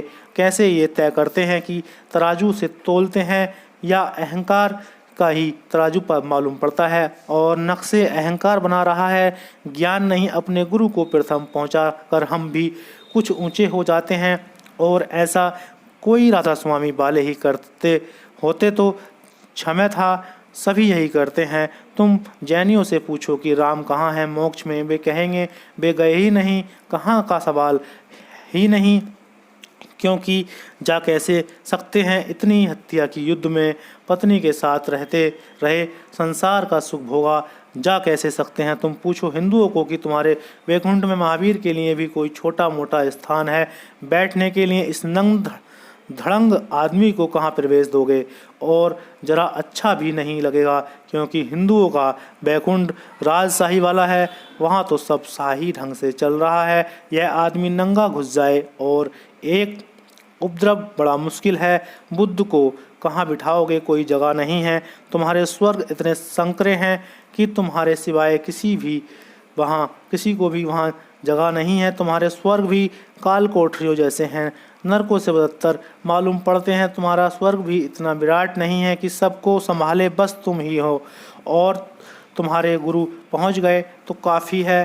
तुम कारागृह में रहने के इतने आदी हो गए हो कि तुम मोक्ष का भी नक्शा बनाते हो तो कारागृह की दीवारों के आधार से ही बनाते हो।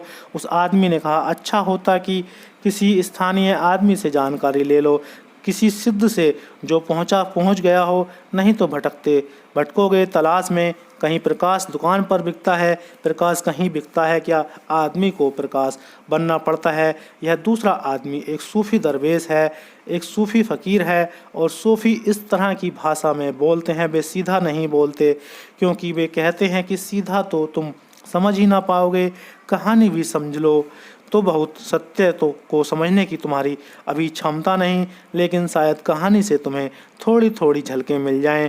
लेकिन वह आदमी बोला, जो मुझे बताया गया है उस पर मुझे भरोसा है, पक्का भरोसा है, वही मुझे यहाँ तक लाया भी है। मैं किसी और आदमी या किसी और चीज़ का भरोसा नहीं कर सकता, यही भ्रांति है।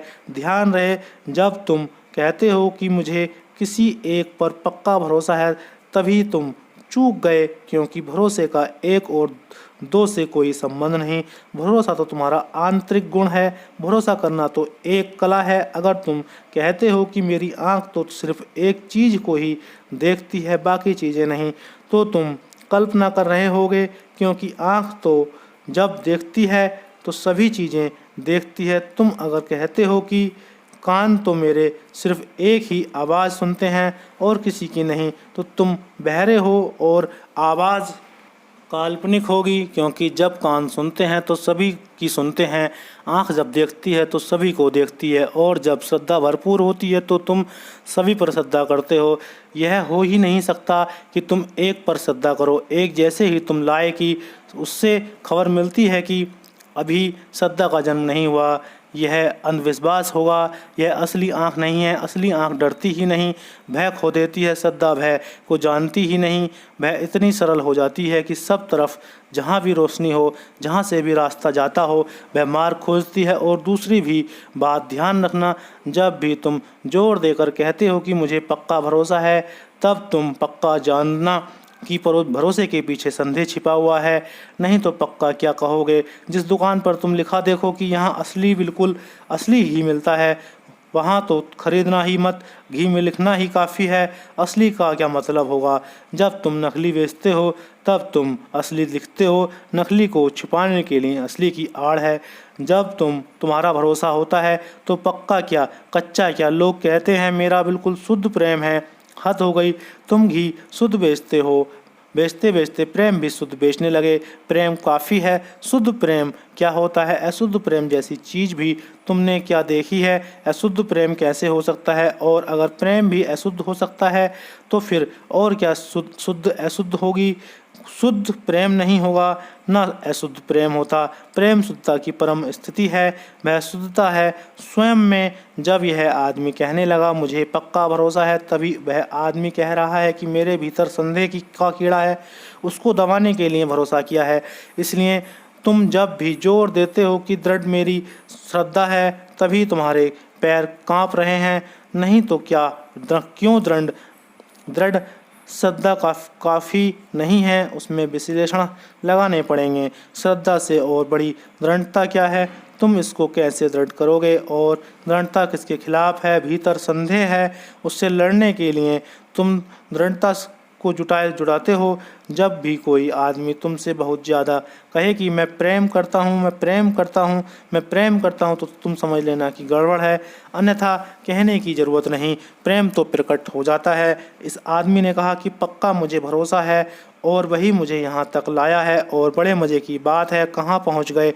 अभी भी पूछ रहे हो कि दुकान कहाँ है, दिए की पहुँचे कहाँ हो। लेकिन तुम चलने से ही समझते हो कि काफ़ी चल लिए तो काफ़ी पहुंच गए।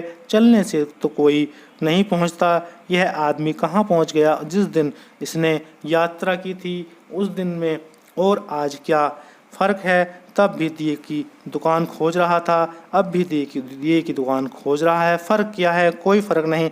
शायद एक खतरा और घटित हो गया है कि पहले दिन तो यह थोड़ा सा भरोसा करने को राजी हो गया था किसी आदमी पर, उसी की किताब लेकर यात्रा कर रहा है। अब यह आदमी उस भरोसे से इस तरह बंध गया है कि गांव का स्थानीय निवासी भी मिल गया है तो उससे रहा समझने को तैयार नहीं। इसका भरोसा सहयोगी नहीं है, बाधक है। मेरे पास लोग आते हैं। अभी कुछ दिन पहले एक सज्जन आए, उन्होंने कहा 20 साल पहले एक गुरु से दीक्षा ली थी, और अगर आपसे भी दीक्षा लूं तो ऐसा गुरु के साथ गद्दारी तो ना होगी। मैंने कहा गुरु कहाँ हैं, वे तो मर चुके हैं। गुरु से दीक्षा लेकर तुम कहाँ पहुँचते हो। पहुँचा तो कहीं भी नहीं। तो अब वह दीक्षा मार्ग ना बनकर बाधा बन रही है। अब तुम किसी दूसरे से दीक्षा नहीं ले सकते, पूछ नहीं सकते, क्योंकि एक से तुम पहले पूछ चुके हो और पहुँचे तुम हो नहीं। यह पूछना तो घातक हो गया, जहरीला हो गया। उस सज्जन को मैंने कहा कि तुम सोच समझकर पहले गुरु से छुटकारा लेकर आओ, नहीं तो तुम्हारे मन में और बेचैनी खड़ी हो जाएगी और अशांति बढ़ेगी कि कहीं पाप तो नहीं कर लिया। तुम पहले से छुटकारा करके आ जाओ। पक्का समझ लो कि कहीं भी नहीं पहुँचे तो छुटकारा हो जाएगा। क्या तुमको लगता है कहीं पहुँच गए। वह आदमी बोला कि उसी पर भरोसा करके तो मैं यहाँ तक आ गया हूँ। यहाँ तक आने कहाँ तक पहुँच तो वह आदमी कहीं भी नहीं है। ना प्रकाश मिला, ना ज्योति जगी। अभी भी भटक रहा है वैसे अंधेरे में, लेकिन काफ़ी दिन से भटक रहा होगा। तो चलते चलते लोगों को लगता है कि हम बहुत पहुँच गए, करीब तो पहुँच ही गए होंगे, क्योंकि इतने दिन से चल रहे हैं। चलने से कुछ पक्का नहीं होता। अगर विपरीत दिशा में चल रहे हो तो दूर भी निकल जा सकते हो। पहले दिन जहाँ थे वहाँ से दूर जा सकते हो, और मुझे लगता है यह आदमी पहले दिन जहाँ था वहाँ से दूर जा चुका है, क्योंकि पहले दिन भरोसा कर सकता, अब भरोसा नहीं कर सकता। यह यात्रा तो विपरीत हो गई। मैं किसी और आदमी या किसी चीज़ का भरोसा नहीं कर सकता। उसने कहा, कर लिया एक दफ़ा। भरोसा, श्रद्धा या प्रेम सतत प्रवाह है। यह कोई एक घटना थोड़ी ही है कि एक दफ़ा हो गई। यहाँ तो सांस जैसी बात है, प्रतिपल चलती है। तुम यह तो नहीं कहते कि ले ली कल सांस, बस अब आज नहीं हो गया, ले चुके एक दफ़ा, और जिस हवा में सांस ले ली अब दूसरी हवा में सांस ना लेंगे। पी लिया एक दफ़ा पानी, और जिस नदी का पानी पी लिया अब दूसरी नदी का पानी ना पिएंगे। नहीं, जब प्यास लगती है तब तुम पानी पीते हो, और सांस तो प्रतिपल चलती रहती है, क्योंकि एक क्षण भी टूटी कि तुम समाप्त हो जाओगे। तुम्हारा प्रेम, तुम्हारी श्रद्धा सांस जैसी होनी चाहिए कि तुम जहाँ जाओ श्रद्धा से भरे हुए हो। जैसे सांस चलती है तुम्हारे, ऐसे तुम्हारी श्रद्धा हो। सब जगह तुम सीखो खोने को, तुम्हारे पास कुछ भी नहीं है। मुझसे लोग पूछते हैं, वे कहते हैं, आप कहते हैं श्रद्धा ऐसी किसी पर भी श्रद्धा कर लें वह धोखा दे दे। मैं पूछता हूँ, तुम्हारे पास है भी क्या जो वह धोखा दे देगा? तुम उस नंगे आदमी की तरह हो जो नहाने से डरता है कि न नहा लिया तो कपड़े कहाँ सुखाऊंगा। लेकिन कभी सोचो कि कपड़े तुम्हारे पास हैं क्या? धोखा भी तुम्हें कोई देगा तो निकाल क्या लोगे? तुम्हारे पास है क्या? अगर तुम्हारे पास कुछ होता तब तो धोखा भी तुम्हें कोई देता तो निकाल क्या लेगा? तुम्हारे पास क्या है? अगर तुम्हारे पास कुछ होता तब तो किसी पर श्रद्धा करने की जरूरत ना थी। तुम्हारे पास कुछ नहीं है, इसलिए तो दूसरे से पूछना। लेकिन तुम्हें लगता है कि कोई धोखा ना दे, कोई भटका ना दे। जितने तुम भटकते हो इससे ज़्यादा और कोई भटकन क्या होगी?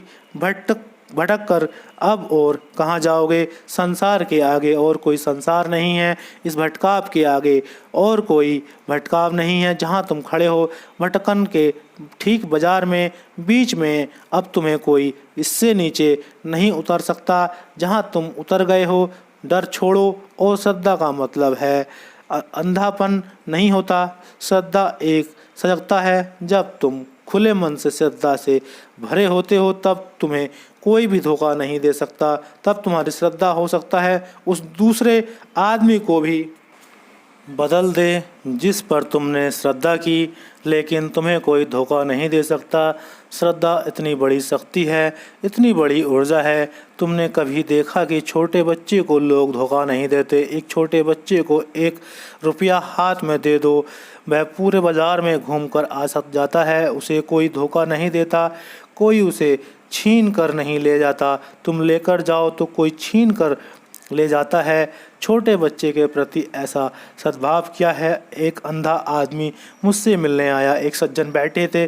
जब वह अंधा आदमी मिलने आया, दूर कश्मीर से आया था इतनी यात्रा करके, तो जो सज्जन बैठे थे उन्होंने कहा कि कैसी दुख की बात है कि आप अंधे हैं और कश्मीर से यहाँ तक आना कितना कष्ट हुआ होगा। उस अंधे आदमी ने कहा कि आप गलती में हैं, मैं तो परमात्मा को सदा धन्यवाद देता हूँ, क्योंकि आँख वालों को जो सुविधा नहीं मिलती वह मुझे मिलती है। जिस डब्बे में मैं जाता हूँ लोग जगह बना देते हैं, जिस स्टेशन पर खड़ा हो जाता हूँ लोग ट्रेन में चढ़ा देते हैं, यहाँ तक कि लोग टिकट ला कर दे देते हैं। रिक्शे वाले के रिक्शे पर जिसमें मैं बैठकर आया हूँ उसने मुझसे पैसे नहीं लिए और मुझे यहाँ तक पहुँचा गया। परमात्मा की बड़ी कृपा है। मगर अंधे आदमी में ऐसा क्या गुण है? क्यों तुम उसे धोखा नहीं दे पाते? क्यों उसकी जेब नहीं काट लेते? एक ऊर्जा है भोलेपन की, सरलता की। तुम उसी आदमी को धोखा देना चाहते हो जो धोखेबाज है, क्योंकि वहाँ अहंकार को चुनौती मिलती है। एक बच्चे को, एक अंधे आदमी को क्या धोखा देना? उसको धोखा देकर तुम्हें खुद ही गिलानी होगी। मैं तुमसे कहता हूँ, अगर तुम्हारी श्रद्धा सच्ची है तुम्हें इस जगत में कोई धोखा ना दे सकेगा।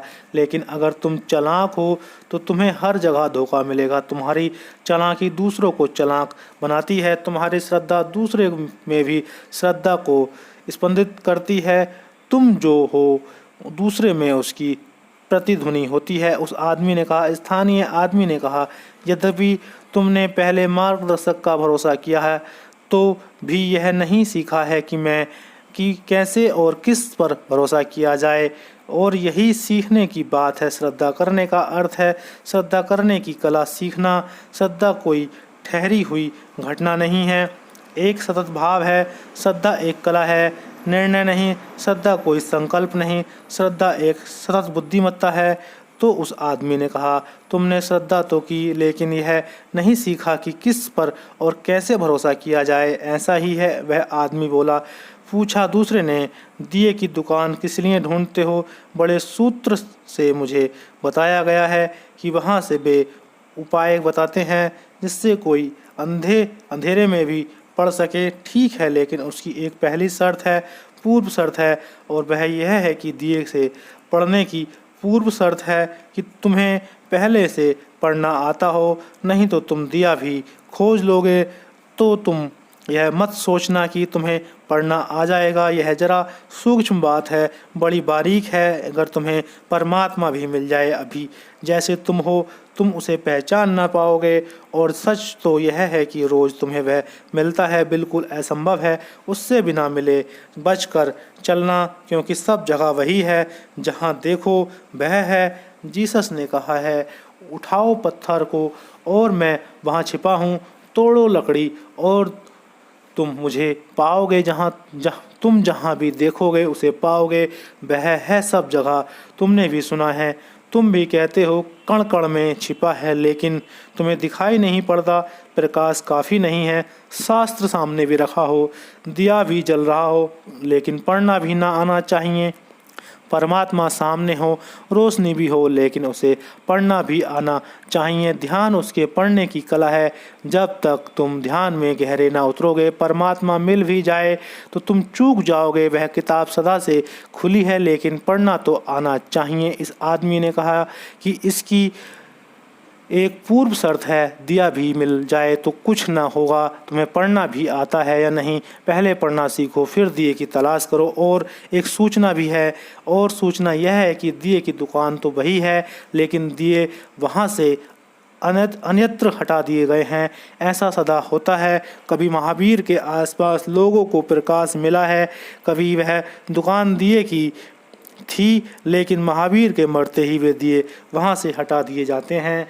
दुकान अब भी वही है, तख्ती भी वही है, वहीं पर लगी है, पुरानी साख भी वही है, चीज़ें बिकती भी हैं दिए के नाम से, पर दिया वहाँ नहीं है, या सिर्फ मिट्टी के दिए बिकते होंगे, ज्योति उनमें नहीं जलती। इसलिए तो मंदिर है, मस्जिद है, गुरुद्वारे हैं, ये दुकानें हैं दिए की, जहाँ कभी दिए बिके हैं अब नहीं बिकते, क्योंकि दिए दुकानों से नहीं बिकते। जलती हुई ज्योति चाहिए जो तुम्हारे दिए को जला दे, वह खो गई। दुकानें बनी रहती हैं और जितनी प्राचीन हो जाती हैं उनकी प्रतिष्ठा हो जाती है, और जितने प्राचीन उतनी मरी हुई हो जाती हैं। उनसे जीवन बहुत पहले हटा लिया गया है। महावीर के मरते ही बात खत्म हो गई, बुद्ध के मरते ही बात खत्म हो गई। अब तुम दुकान चलाते रहो, दिए भी बिकते रहेंगे, खोजने वाले भी आते रहेंगे, दिए भी खरीदते रहेंगे, लेकिन रोशनी ना रहेगी। इस आदमी ने बड़ी कीमती बात कही कि एक सूचना भी समझ लो कि दुकान तो वही है, लेकिन दिए वहाँ से अन्यत्र हटा दिए गए हैं, और बड़ी कठिनाई है। तुम हमेशा पुरानी दुकान पर पहुंचते हो क्योंकि उसकी प्रतिष्ठा है, और दिए हमेशा नई दुकान पर चले जाते हैं क्योंकि नए में जीवन है, पुराने में मृत्यु है। तुम जब तक दुकान प्रतिष्ठित हो जा पाती है तब तक तुम्हें खबर मिलती है, तब तक दिए की दुकान वहाँ से फिर हटा दी जाती है। तुम हमेशा थोड़ी देर करके पहुँचते हो, तुम हर जगह थोड़ी देर करके पहुँचते हो, क्योंकि तुम निर्भर करते हो ऐसी बातों पर कि जिसमें समय लगता है। तुम्हें नया गुरु तो पहचानने में भी नहीं आ सकता, लेकिन दिया वहाँ होता है। तुम्हें पुराने गुरु पहचान में आते हैं, लेकिन पुराने गुरु अब हैं नहीं, वे जा चुके हैं।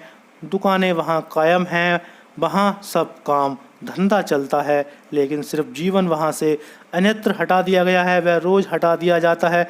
दिया क्या है? यह मैं नहीं जानता। उस आदमी ने कहा, तुम जानते हो कि परमात्मा क्या है जिसको तुम खोज रहे हो? तुम जानते हो आत्मा क्या है जिसकी तुम तलाश कर रहे हो? वैसे ही वह आदमी बोला, दिया का क्या यह मैं नहीं जानता, लेकिन इतना साफ है कि दिए की दुकान वह है जहाँ वैसी तरकीब का पता मिलता है। दिए का तुम्हें पता नहीं, तुम दिए की दुकान कैसे खोज लोगे? लेकिन भाषा में बात समझ आती है। वह कहता है, दिए का मुझे भला पता ना हो कि क्या है, लेकिन इतना मैं समझ सकता हूँ, दुकान वह जगह है जहाँ उस तरह की तरकीब बिकती है जिसको लोग दिया कहते हैं। दुकान पहले खोज लूँ फिर दिया खरीदने में क्या देर? बात बिल्कुल उल्टी है। दिया पहले चाहिए तब तुम दुकान पर पहुंच पाओगे। थोड़ी सी रोशनी की झलक चाहिए तभी तुम खोज में ठीक मार्ग खोज पाओगे। थोड़ा सा स्वाद चाहिए, सद्गुरु के निकट तुम्हें स्वाद मिलेगा। जिसने खुद चखा है वही तुम्हें चखा सकेगा, जिसने खुद जाना है वही तुम्हें थोड़ी सी झलक दे सकेगा। पंडित के पास तुम्हें शब्द मिलेंगे, शब्द बड़े कीमती हैं, पुराने हीरे जवाहरातों से बढ़ जड़े, लेकिन एक बुनियादी भूल हो जाती है।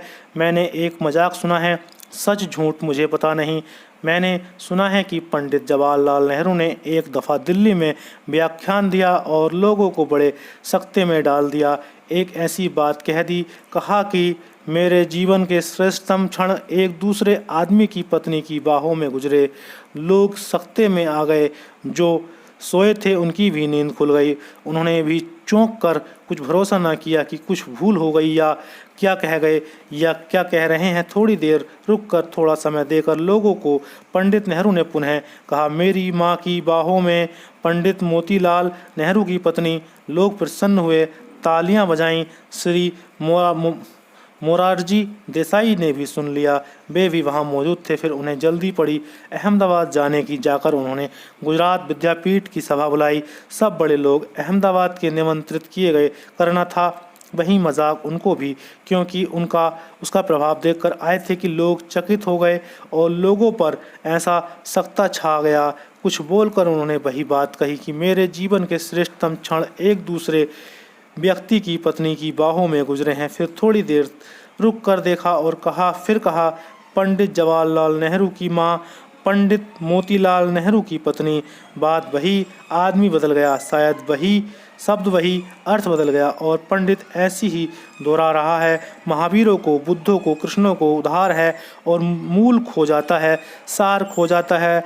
दुकानें वही हैं, दिए अन्यत्र हटा दिए गए हैं, रोज हटाए जा रहे हैं। सद्गुरु तुम्हें दुकान का पता नहीं देते, दिए की झलक देता है। अगर दुकान का पता दिया तो पुरानी दुकान पर तुम पहुंचोगे। अगर दिए की झलक दी तो तुम वहां खोज सकोगे जहां अभी दिया जल रहा होगा। वह आदमी बोला, स्थानीय आदमी, सिद्ध पुरुष वह बोला, लेकिन दिए की दुकान के दो भिन्न भिन्न अर्थ हो सकते हैं। एक वह जहाँ दिए मिलते हों और दूसरा वह जहाँ दिए कभी मिलते थे। तुम किस दुकान की खोज कर रहे हो, जहाँ दिए मिलते थे या जहाँ दिए अभी मिलते हैं? तुम जो सूचना लाए हो बड़ी पुरानी है, बड़े विश्वस्त सूत्र से तुम्हें मिलती है, लेकिन खबर इतनी पुरानी हो गई कि दुकान अब उजड़ गई। ऐसी भी नहीं है कि वहाँ बिक्री नहीं चल रही है, बिक्री वहाँ चल रही है, भीड़ वहीं मिलेगी तुम्हें, क्योंकि दुकान का पुराना नाम है और बाज़ार में तो पुराने नाम की बड़ी प्रतिष्ठा होती है। क्रेडिट, अगर मैं वह बोलूं जो जानता हूं तो थोड़े लोग सुनने आएंगे, अगर मैं कृष्ण की गीता पर बोलूं तो हजारों लोग सुनने आएंगे। क्रेडिट, पुरानी दुकान। मुसलमान मुझसे आकर बोलते हैं, आप कुरान पर बोलिए, कभी हम सुनने आएंगे। वे दुकान से बंधे हैं, वहाँ दिया कभी नहीं था। सच है, अब नहीं है, यह भी उतना ही सच है, लेकिन दिए को ही वह नहीं पहचानते तो वे कैसे पहचाने कि दुकान अब खाली है, वहाँ कुछ बिक नहीं रहा, सिर्फ पुराना नाम बिक रहा है। तुम यह बात सिद्ध नहीं कर सकते। उस आदमी ने क्रोध से कहा कि दिए की दुकान के दो अर्थ होते हैं।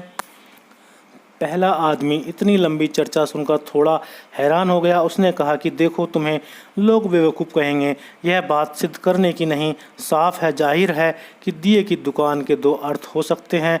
अतीत में कभी बिकते थे या अब बिकते हैं, तुम किसको खोज रहे हो? यह सुनकर वह आदमी दूसरा आदमी भी क्रोध में आ गया और उसने कहा कि अनेक लोग तुम्हें ही बेवकूफ़ कहेंगे या शायद तुम उससे भी बुरे हो। बेवकूफ़ नहीं हो, चालाक हो, तुम्हारा इरादा कुछ और है। तुम मुझे वहाँ भोजन चाहते हो जहाँ तुम्हारे दोस्त दिए बेचते हैं। तुम्हारी तरकीब मैं समझ गया। तुम्हारा मतलब साफ है, तुम किसी के एजेंट हो कि मुझे दिया उपलब्ध ही ना हो, मैं अंधेरे में ही भटकता रहूं। अंधेरे में तुम्हारा कोई न्यस्त स्वार्थ होगा, अन्यथा तुम इतनी बातचीत क्यों कर रहे हो? और जब मैं पूछना भी नहीं चाहता तब तुम क्यों बता रहे हो? जब मैं तुम्हारी सलाह भी नहीं लेने को तैयार तब तुम क्यों सलाह दिए जा रहे हो? मेरे पास सूत्र है, लिखी हुई किताब है, मैं खोज लूँगा। यही हो रहा है। अगर तुम किसी को कहोगे कि वहाँ दिया मिलता है तो वह सोचेगा ज़रूर इस आदमी का कोई मतलब है। यह आदमी कहीं भेजना चाहता है जहाँ इसके भी मित्र दुकान चलाते होंगे। तुम स्वार्थ के सिवाय कुछ और सोच ही नहीं सकते और इसलिए सिद्ध पुरुष तुम्हें मिल भी नहीं जाए तो तुम उसका उपयोग ना कर सकोगे। और सिद्ध पुरुष अगर तुम्हें कहे कि तुम मूढ़ हो तो तुम नाराज़ होकर उसको ही झूठ कहोगे। उस आदमी ने कहा, मैं उससे भी बुरा हूँ। तुम्हें दिए की दुकानों पर भरोसा करने के बजाय मैं पहले यह जानना चाहूँगा कि तुम पढ़ भी सकते हो कि तुम वैसी दुकान के करीब हो या फिर तुम्हारे लिए और ढंग से दिया प्राप्त किया गया जाए। उस आदमी ने कहा कि मैं उससे भी बुरा हूँ, क्योंकि मैं तुम्हें कोई आश्वासन ना दूंगा। तुम्हें वे आदमी बुरे मालूम पड़ते हैं जो कोई आश्वासन नहीं देते। तुम उन गुरुओं के पीछे जाते हो जो तुम्हें आश्वासन देते हैं, जो कहते हैं सब दिला देंगे। सद्गुरु तो तुमसे कहेगा सब छीन लेंगे। यह आदमी यह तो बता ही नहीं रहा है कि दुकान कहाँ है, यह कह रहा है कि पहले तो मैं तुमसे यह भ्रम छीन लेना चाहता हूँ कि तुम्हें पढ़ना आता है। पहले तो यह पक्का हो जाए कि तुम्हें पढ़ना आता है या नहीं, और दूसरी बात यह है कि पक्की बात कर लेनी ज़रूरी है कि तुम्हें कहीं दिए कि दुकान के करीब हो या बहुत दूर हो, क्योंकि यात्रा उसी पर निर्भर होगी। तुम कहाँ हो, दिए की दुकान से यात्रा तय नहीं होती। तुम कहाँ हो, वहीं से यात्रा शुरू होगी। पहला कदम तो वहाँ उठता होगा जहाँ तुम हो। तो पहले तो यह पक्का हो जाए कि तुम्हें पढ़ना आता है या तुम्हें पढ़ना सिखाया जाए। उस पढ़ने का नाम ध्यान है, उसको सूफी जिक्र कहते हैं। स्मरण परमात्मा का स्मरण उसकी सतत रटन है। उसकी याददाश्त वह भूल ना करे, हर घड़ी याद में बना रहे। उसकी रिमेम्बरेंस, जिसको कबीर ने सुरती कहा है, बुद्ध ने स्मृति कहा है, उसको सूफी जिक्र कहते हैं। उसकी ही याद बनी रहे, सब कुछ चलता रहे बाहर लेकिन भीतर उसकी धुन बजती रहे। वह पढ़ना है। सूफियों की भाषा में वह जिक्र परमात्मा का स्मरण पढ़ने की कला है। वह पहले सीखना पड़ेगा, नहीं तो परमात्मा तो मिल जाएगा, तुम पढ़ ना पाओगे और किताब उसकी खुली ही है। वह खोया कब है, तुम्हें पढ़ना नहीं आता। और दूसरी बात यह जानना जरूरी है कि तुम कहीं दुकान के करीब हो, कितनी तुम्हारी दूरी है, उस पर ही साधना का पथ निर्भर होगा। इस बात को ठीक से समझ लो। शास्त्र तो मरी हुई बात है, उसमें विधि भी दी हो तो भी तुम उस विधि का उपयोग ना कर सकोगे, क्योंकि कोई सामान्य विधि नहीं होती। प्रत्येक व्यक्ति अलग अलग जगह खड़ा है और जो जहाँ खड़ा है वहीं से विधि शुरू होती है। यह भी हो सकता है कि जो दूसरे के लिए मार्ग है तुम्हारे लिए भटकन हो जाए, और जो दूसरे के लिए दवा है तुम्हारे लिए जहर हो जाए, और जिससे दूसरा पहुंचा है उसी के कारण तुम ना पहुंच पाओ। कोई पूरब की तरफ चलता है क्योंकि वह पश्चिम में खड़ा था, तुम दक्षिण में खड़े हो कि तुम उत्तर में खड़े हो। तुम्हारी यात्रा भिन्न होगी, तुम्हारी दिशा अलग होगी। इसलिए सद्गुरु पहले तो यह पक्का करेगा कि तुम दुकान के करीब हो, दिए की दुकान के करीब हो, दूर हो, कहाँ हो, किस दिशा में हो, कैसे खड़े हो। सद्गुरु प्रत्येक शिष्य को पृथक विधि देगा, क्योंकि प्रत्येक शिष्य भिन्न है। जन्मों जन्मों की यात्रा में उसके अलग अलग कर्म हैं, उसकी अलग अलग जीवन स्थिति है, अलग बंधन है, उसने अलग ढांचा ग्रहण कर लिया है। उस ढांचे को तोड़ने के लिए अलग अलग व्यवस्था करनी पड़ेगी। इसलिए शास्त्र तो औसत हैं। ऐसा समझो कि पूना में कोई आदमी औसत लंबाई कितनी है पूना के लोगों की, उसकी नाप जोख करे तो क्या तरकीब है? तरकीब यह है कि सब लोगों की लंबाई नापी जाए। कोई 6 फीट का है, कोई 7 फीट का है, कोई 5.5 फीट का है, कोई 5 फीट का है। छोटे बच्चे 2 फीट, 1 फीट, 3 फीट के हैं, कोई 10-15 लाख लोग तो उनका भाग दिया जाए, फिर जो लंबाई आएगी वह एवरेज लंबाई होगी, वह औसतन लंबाई होगी। समझ लो कि 4 फीट 3.5 इंच। अगर तुम खोजने जाओगे पूना में तो तुम एक भी आदमी ना पाओगे जो 4 फीट 3.5 इंच का हो। वह औसत है, औसत कहीं होता नहीं, औसत का कोई जीवन से संबंध नहीं, वह गणित का हिसाब है। तुम यह आदमी कहीं भी ना पाओगे। तुम अगर इस आदमी की खोज में निकले तो तुम बड़ी मुश्किल में पड़ जाओगे। यह कहीं भी नहीं है, यह तो 10 लाख लोगों की ऊंचाई में दिया गया भाग है और यह औसत आदमी है जो कहीं भी नहीं है।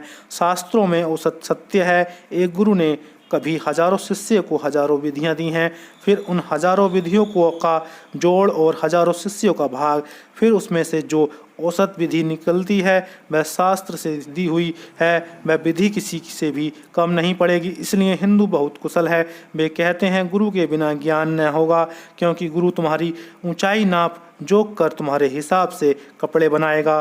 तुम समझ लो कि कोई टेलर या कोई कपड़े का दुकानदार, रेडीमेड कपड़े बनाने वाला, कोई सेल्समैन, कंपनी 4 फीट 3.5 इंच की ड्रेस बना दे 10 लाख, क्योंकि यह औसत ऊंचाई है, मुश्किल में पड़ जाएगी। एक भी ड्रेस ना बिकेगी क्योंकि वह किसी के काम की नहीं है। शास्त्र औसत है, गुरु व्यक्ति को देखता है। शास्त्र औसत का हिसाब है और औसत से तुम ना पहुंच सकोगे। यह आदमी कह रहा है कि देखना पड़ेगा तुम पढ़ना जानते हो या नहीं, देखना पड़ेगा तुम कहाँ खड़े हो, किस दिशा में, मंदिर से कितनी दूर या कितने पास, द्वार के निकट या विपरीत, पीठ किए हो या मुंह, ये सब बातें जाननी पड़ेंगी। मैं बहुत बुरा आदमी हूँ, मैं तुम्हें आश्वासन नहीं दे सकता और सब जांच करके यह सोचना पड़ेगा कि तुम्हें दुकान का पता दिया जाए या कि तुम्हारे लिए और ढंग से दिया प्राप्त किया जाए, क्योंकि बहुत ढंग हैं। आवश्यक नहीं है कि तुम्हें दुकान पर भेजा जाए। कभी कभी जरूरी होता है गुरु स्वयं दिया लेकर आ जाए और तुम्हें दे दे। कभी जरूरी होता है कुछ अप्रत्यक्ष ढंग से तुम्हें वहां भेजे। एक सूफी फकीर कारगिरह में डाल दिया गया। सम्राट नाराज था और डर था कि उसने कुछ खजाना छिपा रखा है और हीरे उसके पास बहुमूल्य हैं जो वह दे नहीं रहा है। और यह वहम इसलिए पैदा हो गया था कि वह अक्सर कहता था कि मेरे पास हीरे हैं, आओ ले जाओ। वह किन्हीं और हीरो की बात कर रहा था, वह संसार के हीरो की बात कर ही नहीं रहा था। लेकिन राजा को खबर मिली कि वह आदमी कहता है मेरे पास हीरे हैं, आओ ले जाओ। वह पकड़ लिया गया। राजा ने उसे बहुत सताया। उसने बहुत कहा कि मैं किन्हीं और हीरो की बात कर रहा हूँ। तो राजा ने कहा कोई भी हीरे हो लेकिन दिखाओ। हीरे तो होंगे किसी भी ढंग के हों, लेकिन मैं बिना देखे तुम्हें नहीं छोड़ूंगा। उसने बहुत कहा कि ये हीरे ऐसे हैं कि दिखाई नहीं पड़ते। राजा ने कहा कि ज़्यादा चालाकी मत करो, हमने कभी सुने ही नहीं ऐसे हीरे भी हो सकते हैं जो दिखाई ना पड़ते हों। पिटोगे कुटोगे, रास्ते पर आ जाओगे। बड़ी मारपीट की। उसके पास एक छोटा सा खेत था। वक्त फसल बोने का आ गया। उसने पत्नी को एक पत्र लिखा कि देख, किसी को बताना मत, हीरे मैंने खेत में गड़ा रखे हैं। पत्र तो पढ़ लिया गया। जेल से बाहर निकला। राजा ने 1000 आदमी भेज दिए कि खोद डालो पूरा खेत। उन्होंने पूरा खेत खोद डाला। वहाँ कोई हीरे वीरे तो थे नहीं। पत्नी बड़ी हैरान हुई कि ऐसा क्यों लिखा है, क्या मेरे पति को भी वहम हो गया है कि हीरो का? मैं तो जानती हूँ कि वे हीरे अध्यात्म की बात थी, यह क्या मामला है? फिर दूसरा पत्र पति का आया कि अब फसल बो दो। यह तो सिर्फ खेत को खुदवाने की तरकीब थी। तो गुरु खोजेगा रास्ता प्रत्यक्ष या परोक्ष। जरूरी नहीं कि तुम्हें दिए की दुकान पर भेजे, किसी और दुकान पर भेजेगा और बहाने से दिए की दुकान मिल जाए। क्योंकि अगर तुम तिरछा चलने वाले हो तो तुम्हें सीधा रास्ता बताना ठीक नहीं, तुम्हें थोड़ा तिरछा चलना पड़ेगा, तभी तुम सीधे चल पाओगे।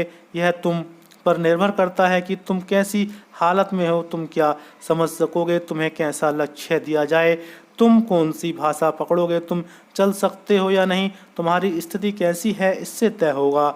उस आदमी ने कहा और फिर सोचा जाएगा कि तुम्हें किसी और ढंग से दिया जाए, उसकी खोज किसी और ढंग से की जाए। उतने ही ढंग हैं, जितने खोजी हैं उतने ही पक्ष पथ हैं, जितने यात्री हैं, सत्य तो एक है, मार्ग अनेक हैं।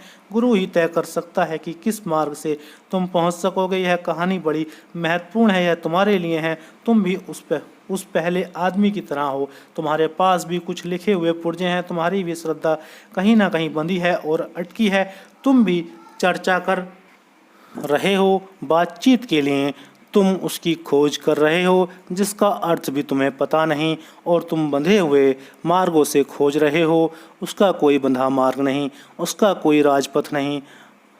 पगडंडियां हैं और हर आदमी का पथ अलग होगा, क्योंकि हर आदमी अलग है। जैसे तुम्हारे अंगूठे का चिन्ह भिन्न है और वैसा चिन्ह अरबों खरबों लोग हो गए दुनिया में किसी का नहीं, अरबों खरबों लोग भविष्य में होंगे, उनमें से भी किसी का नहीं होगा। बस तुम्हारे अंगूठे का जो हस्ताक्षर है वह अनूठा है। ऐसी ही तुम्हारी आत्मा भी अद्वितीय है, कोई राजपथ नहीं हो सकता। पगडंडियां हैं, सदगुरु ही तुम्हारे ठीक ठीक मार्ग को तय कर पाएगा, वही तुम्हें कह सकेगा, ऐसे द्वार खोलेगा।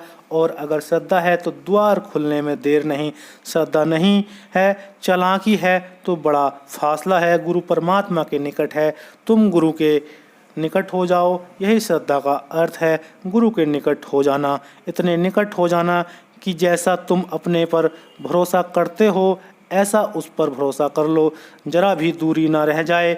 फिर कोई देरी नहीं, फिर किसी भी क्षण क्रांति घट सकती है। आज के लिए इतना ही। श्रद्धा की आँख से जीवित ज्योति की पहचान, ओशो का हिंदी प्रवचन दिया तले अंधेरा आज संपन्न हुआ। आप सबने इतने ध्यान से सुना, सुनने के लिए बहुत बहुत धन्यवाद। थैंक यू, नमस्कार।